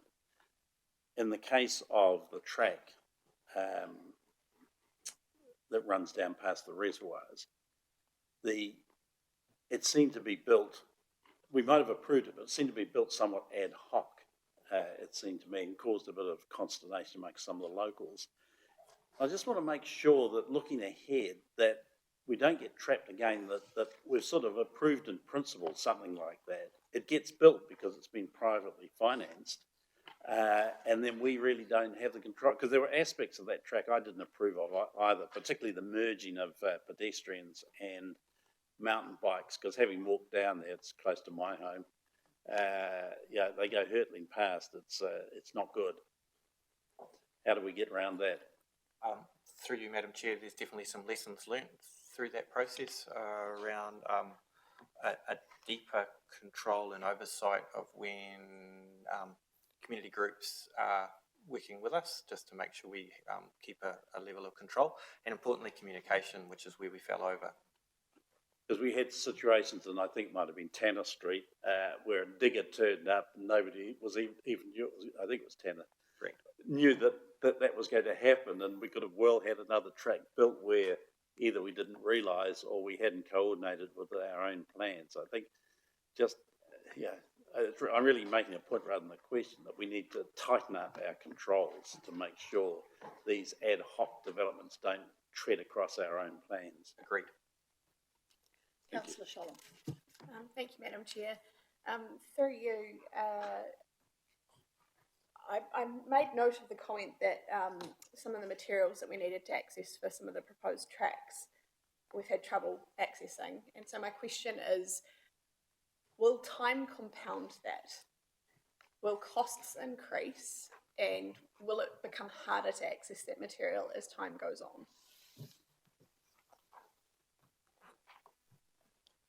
I would need to talk to the team to confirm how large this quarry source that's out of district is. The key piece is the fact it's getting, rather than locally sourced material where we only have to truck it a short distance, it's actually coming some kilometres. So if the cost of freight increase, that would be a risk, but I understand it is a reasonably large source. And in talking to the team, this source was looked at the first time round, but because of the additional cost, I tried to use some local material, which obviously did not work out. Thank you for that. And a follow-up question, if I might. I noted within the report 3.3 that the RMP that we are working off was developed in 2015. Is that correct? Correct. So I guess the thing that I'm conscious of here is we are looking at reviewing, as discussions have happened around this table later this year, we're looking at reviewing the Tainui one in particular. My concern is there seems to have been, whilst the community may have been taken on that journey in 2015, time has moved on, and perhaps agreements that were made collaboratively have been forgotten, or new people have moved into the areas. I'm conscious of ensuring that we don't end up in this situation again, acknowledging that we are now in 2020, so 5 years on.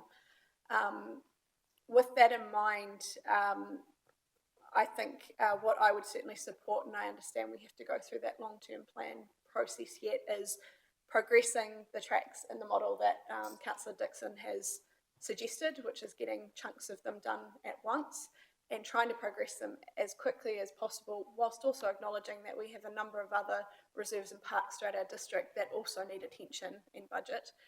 I think my challenge that I put forward to the team is we do need to ensure that we are communicating on an ongoing basis with that community, so that if we do have to push it out as far as 5 years, as I see one of the suggestions is, that community is constantly reminded of what's coming, what's been agreed to and why.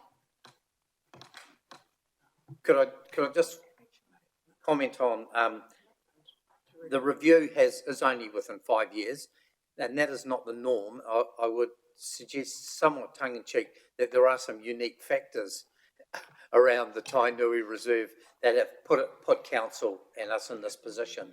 Other plans have gone there 10 years and progress has been made. So we would be hopeful. That this is not the norm in future. That we actually have a good timeline that we make progress. Thank you. Thank you, Councillor Barber. I was just going to move the recommendation. Oh, we? Okay. Yeah. Thank you. Councillor Corbin. I'd just like to get this paper into context. Last week or the week before, we agreed on the annual plan. Is that right? Yeah. And this request isn't as part of the annual plan. It's for the long-term plan. Correct. But we're considering it outside of any other requests that might be in the long-term plan. So is the recommendation asking us to put it in the list when we discuss the long-term plan, or is it asking us to commit the 120,000 to go into the long-term plan? Into the list. Into the list. Pardon me, on the yes, list? put it into the list, yes. Okay. To be considered alongside your other priorities. So through you, Madam Chair, I just have to just challenge the staff on that. We've made a commitment to the community last year, and you say you were away, Colin, at the time, that we would do an RMP this year for Tainui. So, you know, that's the commitment that we have made. This is not part of a long-term plan decision. This is already a commitment that was in this year's annual plan. We'd set aside budget for it, and we need to get on and do this work. So just through you, Madam Chair, just to clarify, putting on the list is this increased funding stream for building tracks. What is absolutely committed within your draft annual plan budget is the money to employ an independent planner to do the Tainui Reserve RMP starting from the 1st of July. That's completely separate to this, but very related, because obviously that might inform this. So the RMP is, unless you were to strip that money out in your decision making, is locked and loaded and starting from 1st of July. Period. We had a mover for the recommendations. Could I have a seconder, please? Thank you, Councillor Lawson. I'll put those recommendations. All those in favour, please say aye. Thank you. Carried.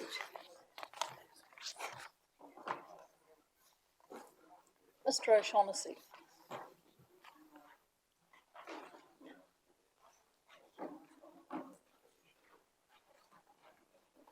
Who's that man? Who's that man who's leaving?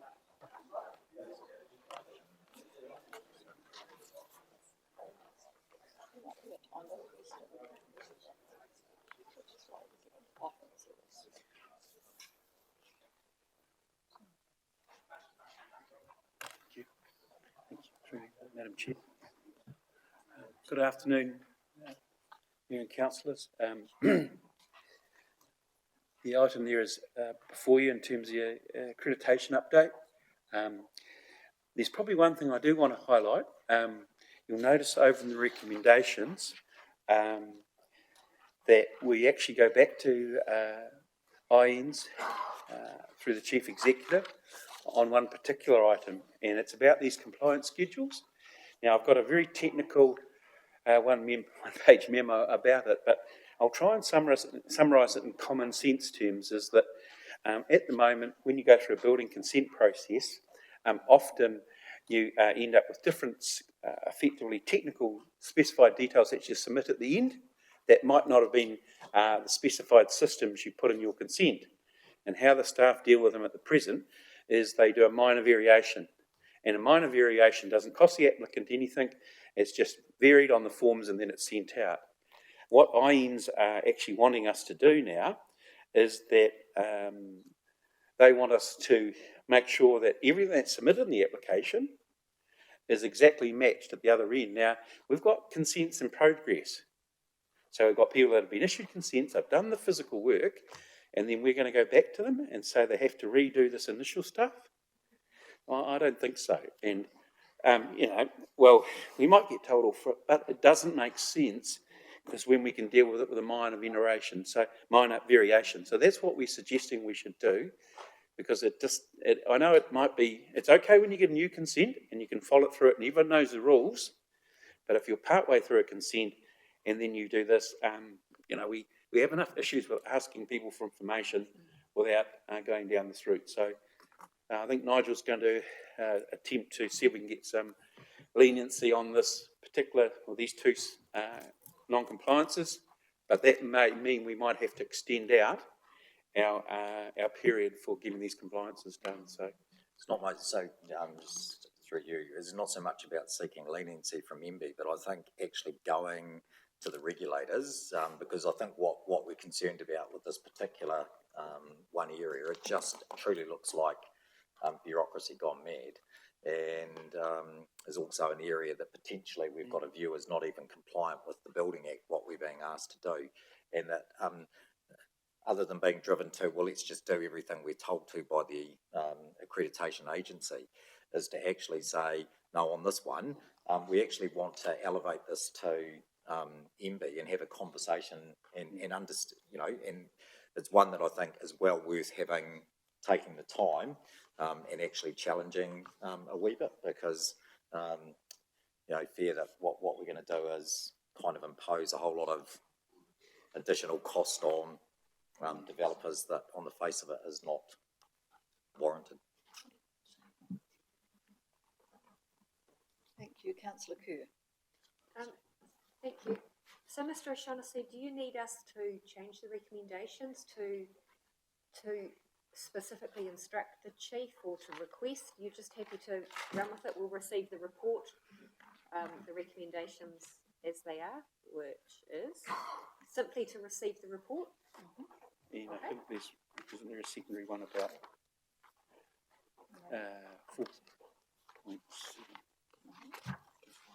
Yeah, I think if you wish, I'm sure Nigel will get on with it, but if you wish to put a recommendation in there, I'm quite comfortable with that too. Entirely up to you, Councillor Kerr. I'm happy to be guided, but I just was thinking that if we're going to push back, then I guess having formal recommendations, collectively pushing back and saying, we've heard you, we've acknowledged it, and we are now asking the chief executive, if that's what you wish. If you want to leave it as you're just getting on with it, it's fine too. Feel sufficiently empowered? Feel sufficiently empowered. Cool. All right, thank you. Thank you, Councillor Dixon. Right. Okay, no, that's fine.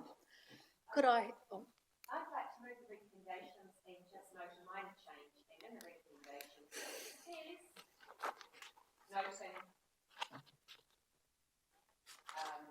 the chief executive may request a formal extension. Just something like that. Thank you. So moved and seconded. Thank you, Councillor Shillham. I'll put that recommendation. All those in favour, please say aye. Aye. Carried. Thank you. Thank you. Thanks, Mr. O'Shaughnessy. Thank you. Oh, did that? Oh, there's my program. Oh, just a moment. I see that we're scheduled to have tea at 3 o'clock, which is 4 minutes away, and this is going to be quite a long report, isn't it? No? No, it's not. Okay. Right. We'll just dangle that out there. Thank you. Good afternoon. Thank you, Madam Chair. I'm going to take my report as read. A little bit of background information is the government, via the Ministry for the Environment, has done a number of consultations late last year, and this one in particular was around the waste levy, which is a rate of, that is currently $10 per tonne charged on every tonne of waste going to landfill, and they're looking at extending the value of that up to possibly $60 per tonne, and also extending it to other types of landfills. Based on the consultation period and council schedules for meetings, we weren't able to present the submission prior to the deadline or the close off for the submission. So this submission was written by officers based on our knowledge and the information and feedback we received through the Waste Management and Minimisation Plan consultation and other meetings. And we also met with the Honourable Minister Eugenie Sage prior to Christmas, and she suggested that this was the best way to make an interim submission pending council endorsement. Councillor Redstone. Thank you, Angela, and thank you for the submission. And in the interest of reducing waste, I'd like to move the recommendations. Thank you, Councillor Sholland. I echo my thanks as well. It was really fascinating read, really good, pragmatic and well rationalised submission. So thank you for your efforts there. Very happy to second.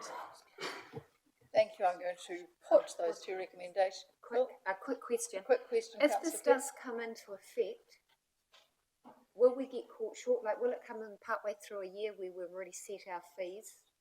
Or is that getting into the unknown? Through you, Madam Chair. One of the points that we've raised is the implementation of it, and we're recommending that it is not implemented until 2021, so that we have a chance to incorporate it into budgets and annual and long-term plan processes. Thank you. We had a mover and a seconder. I'm going to put those two recommendations. All those in favour, please say aye. Aye. Carried. And we'll now adjourn for afternoon tea.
Right, I'll call the meeting to order.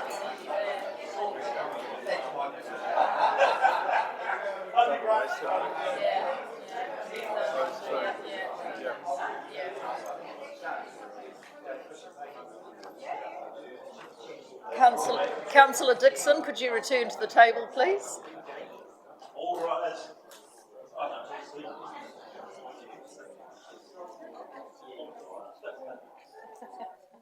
Detention's next.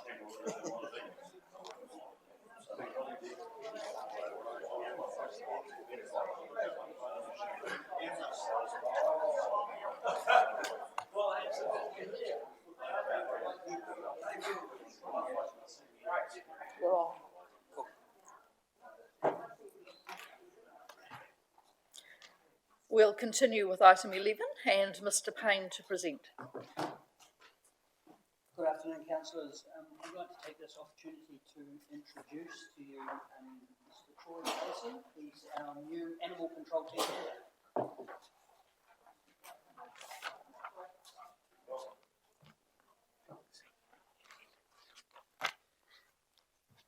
Okay, the report, I take the report as read. I guess the only one thing I wanted to point out is if you notice in the statistics there that every year the dog numbers are increasing, but in terms of the attacks on people, it's been decreasing over the last 4 years. And I think that's a pretty good indication that things are going quite well in terms of the animal control team down there.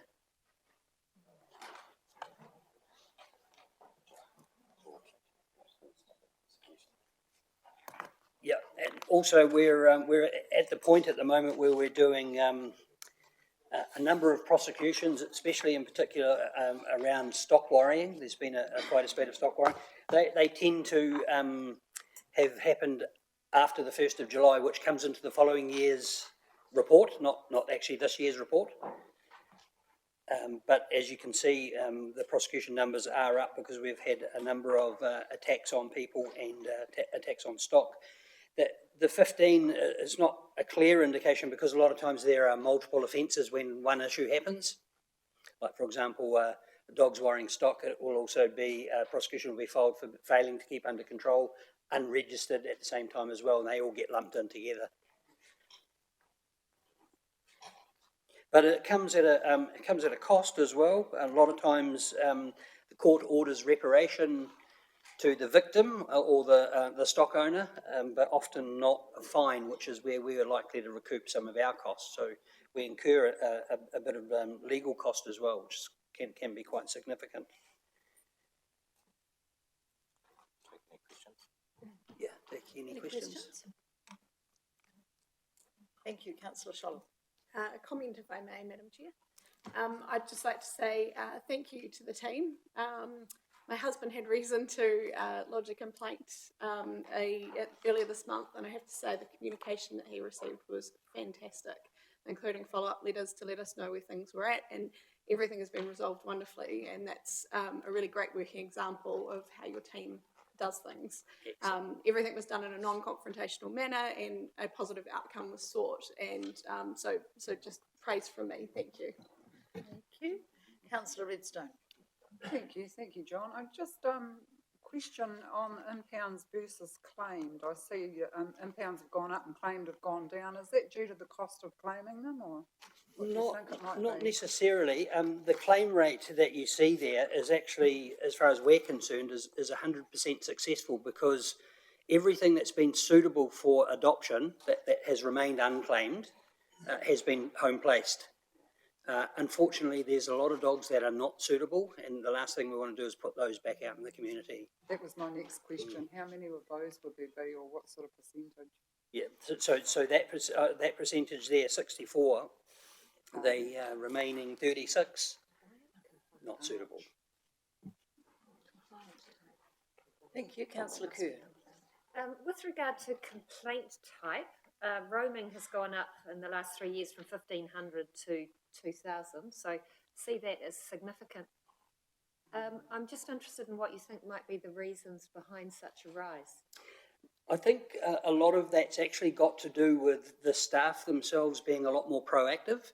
When they go out to investigate a complaint and they see 3 roaming dogs, rather than just deal with them out in the street, they document that process better now. So they'll come back and create 3 other complaints and issue notices. Otherwise, they're the only person who knows it happened and it needs to get into the system. So I think the proactivity of the staff has created an increase in the numbers. I think also the more accurate in our recording, better systems. But it does seem to be consistently going up in line with the population increase. I can't see anything changing that.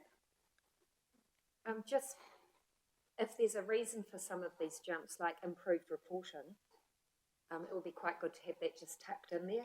Yeah, Because you could read this raw data and go, we've had a 25% increase in the last 3 years, and treat that as fact. Yes, when yeah. It's actually a good thing being improved reporting. Yeah. Thanks, John. Thank you. Councillor Barber. Kia ora, John, thank you for your report.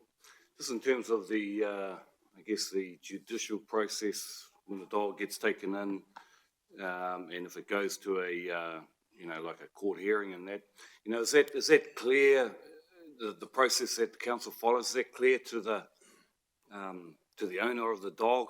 I mean, I've had a number of phone calls and, I have to get on to, and we end up having to go through, this is the process, da-da-da-da.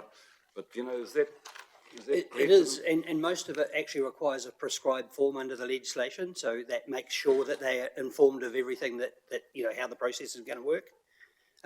When we do a prosecution, we have the option of holding the dog pending the outcome of that prosecution. We don't always have to do that, and generally the only reason we do is we perceive that there'll be an ongoing, possible threat to the safety of livestock or people. But they have the right to object or to request the return of the dog, and there's been a number of those over the last 12 months. Thank you. We've got 2 recommendations. Could I have a mover and a seconder? Thank you, Councillor Dixon. Thank you, Councillor Scholler. Sorry? I just come online, sorry, yeah. There is a couple of questions, John. Yeah, no, thank you. Are you serious about the full moon comment in there? Oh, absolutely. Really? Dogs do a lot more hunting when they can see better. You're serious? So do humans. Really? Yeah. Wow. Mother, really? Yeah. What do you do? So my other question was, you get many recidivist offenders?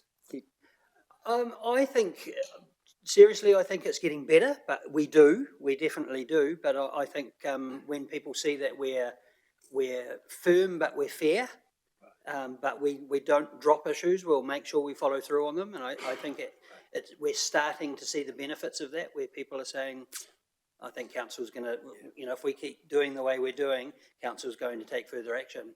So they're tending to be more compliant. Right. Thanks for the report, by the way.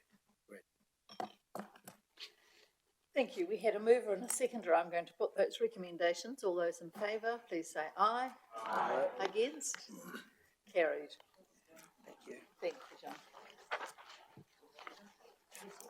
I think the full moon affects humans too, doesn't it? Two-legged dogs. And humans, doesn't it? Yeah, they do.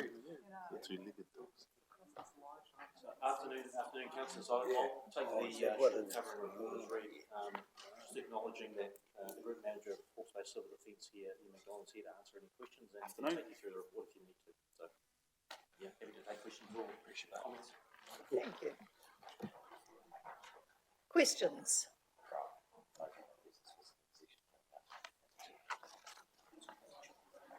Well, that's a good question. Just Feel free. look, I'll just, while you're thinking of questions, as Civil Defence is now a shared service, we think it's really important that we report to you so that you know what's going on. Obviously, your mayor is on the joint committee, and the chief executive is on the coordinating executives group, and that's where the sort of the detailed work happens. I'd also just like to put a plug in for the 5th of March, and I know there's a number of new councillors in here that I haven't met before, and we'll be obviously running through some induction in terms of what your roles and responsibilities are and how it all works on that day. So look forward to seeing you then. Thanks. Thank you. Councillor Watkins. Thank you, Madam Chair. Yeah, just looking forward, and hopefully this doesn't eventuate, but if the virus arrives here, do you mesh with the health board on issues like this? Yeah, most definitely. And look, they're the lead agency in the region, and nationally the Ministry of Health is, of course. So our role is primarily around provision of welfare. We're doing some work at the moment in terms of some contingency planning with the councils and also with our partner agency. So yes, we do mesh. Okay, thank you. Thank you, councillor Just a Dixon. very general question, Ian. How's the new building working out? Awesome, thank you. No, so the fire, the Tongoia fire that we've just had, FENS came in and used that building, and the national team that came in to help manage it said that it was one of the best facilities that they've been in New Zealand. So I think well done to everybody involved. Well done, team. Thanks for that feedback. Councillor Kerr. Thanks, Ian. Just a quick question. What number of people in a community do you need in order for one of your staff to come and talk to us? I mean, 5, 10, 50? Well, with the smallest community, and I can't remember the name of the community, but it was up in the Mahia Peninsula, and it only had about 5 or 10 people in it. Okay. So we're quite happy to come right down to dealing with communities at a very small level if the communities want us to. Thank you. Thank you, councillor Redstone. It was almost my question. It was basically, we went to a community meeting at Whakatū last week, and the question was asked, how do we get civil defence to come and talk to us? So, yeah, so now you've had the heads up. Thank you. Thank you. Other questions? Right, we have a recommendation that needs to be adopted. Could I have a mover? Thank you, Mayor Hazelhurst, and a seconder. Thank you, councillor Barber. Pardon? May I make a comment, please? You may make a comment. I think in the case of an emergency, it's going to be really opportune for us to be refreshed on what our roles are as councillors. It's the 5th of March. Yeah, and that was just checking on that. And is there some booklet, something we can take away with us, so when it happens we can go, oh, what am I supposed to do? Yeah. Great, thank you. Thank you. I'm going to put those recommendations. All those in favour, please say aye. Against? Carried. Thank you. Thank you. Thank you. Mrs. Evans.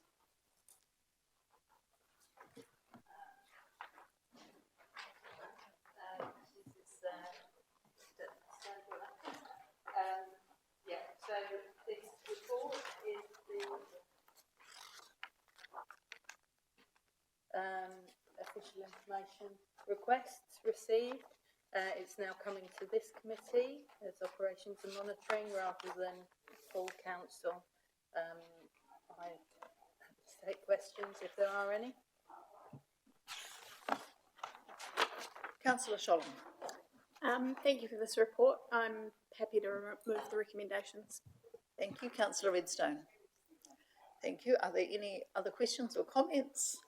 In that case, I'll put those recommendations. All those in favour, please say aye. Against? Carried. Thank you. Now we have an extraordinary item now, which we will move into, and it involves Te Maruata Rupu Whakariri, which is part of Local Government New Zealand. It's a national subcommittee to enhance Māori participation in local governance processes and build strong relationships with iwi, hapu, etc. And the mayor is allowed to nominate somebody, and we have it in mind to nominate Baden Barber. It would be better if he went with the full support of a resolution from council. And I wonder if we have a mover and a seconder for such a recommendation. Oh, do you want to speak to it? Oh, I can give a bit of a Yes, please cordial do. about that. Yeah, so Te Maruata is the LGNZ Māori Caucus, Rōpū Whakahaere. At the last LGNZ conference last year, there was a remit that Te Maruata have a vote at the LGNZ National Council, and it was supported. I think it was like 99% support. There was one, there's one that didn't support it, but anyway, but the group has been around for some time now. I haven't been part of the Rōpū whakahaere in the last term, but happy to go along in tautoko. In fact, we were the ones that actually spoke to that motion because they put it up in front of all the councils and they hadn't prepared anyone to speak to it. And so everyone's looking around and, oh, gee, I'll just jump up there and just speak to it. But it was passed. And so they've got the first hui coming up on, I don't know, March 10th or 11th or something like that over in Taranaki.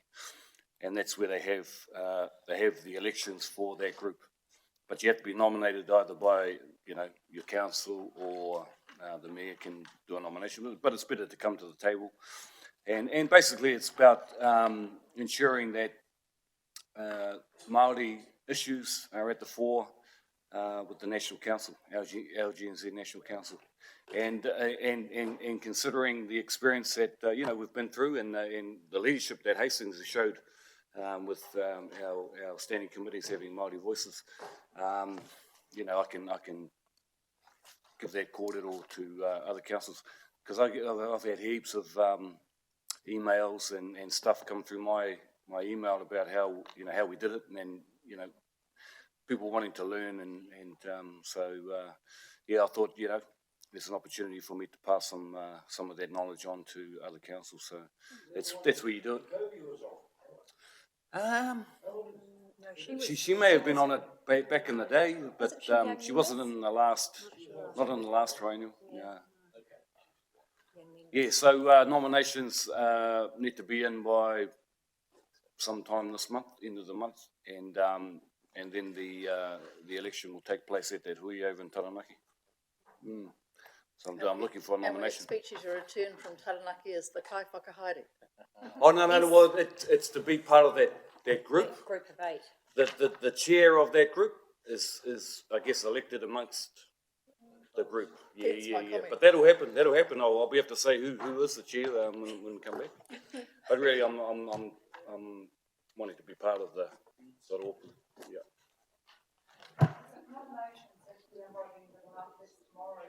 Yes, Oh no, there's some dates there. Here's the paper here. We've got it's on the paper. Yep. Okay, we had a mover and a seconder. 6th of March. So, yeah, happy to move. Happy to move and a seconder. Thank you, Councillor Lawson. Any other discussion? Yes, please. Yes, sorry. Yes. Looking at the requirements for candidates for election, I just would like to comment that, Baden, you tick every single one of these boxes. So page 2 of this document. And I don't know if it's appropriate, but I would have liked the Mayor to move this recommendation. I didn't get in quick enough because I think anything that increases our council's support of Baden going is really, really beneficial. And whether it's a separate letter from the Mayor, whether it's a separate letter from our local iwi, I think anything that we can do to make sure you are a decision maker on that group of 8 would be really important. How do you? I'm very happy to move. I wanted everybody to understand the importance of this and the significance of Baden. That's why it's come to the table today. Yeah. I could have done that without that under my authority, but I wanted everyone to be part of it. So I'm very happy to move. Yes, feel free. Yeah. Haven't we already got a mover and a seconder? We did I got no objection to your worship, but haven't we already got a mover and a seconder? You need to ask them to withdraw, don't you? Yes, Wendy just did. They're going over the top of them. Oh, I just asked. Yeah, okay. That's all. Thank you. So that has now been moved by our Mayor, Hazelhurst, and the original seconder was Councillor Lawson. And I'm going to put that. Sorry. It just a comment, very, very supportive, but I think it would even have more weight if we had the other mayors from Hawke's Bay also supporting the particular nomination, if we could do that. or potentially that's possible, we can look into that. But in the first instance, let us just tidy up our own business before we. There may be some others from other councils in Hawke's Bay that want to put their own people up, Yeah. which is fine, yeah. Absolutely fine. I'm going to put that motion. All those in favour, please say aye. Aye. Against? Carried. Thank you. Now, we have two additional items. One is just a request for information from Councillor Watkins. Yes, you've had an update. No, absolutely fine. So we'll declare this meeting, the formal part of this meeting, closed before we move into the informal item.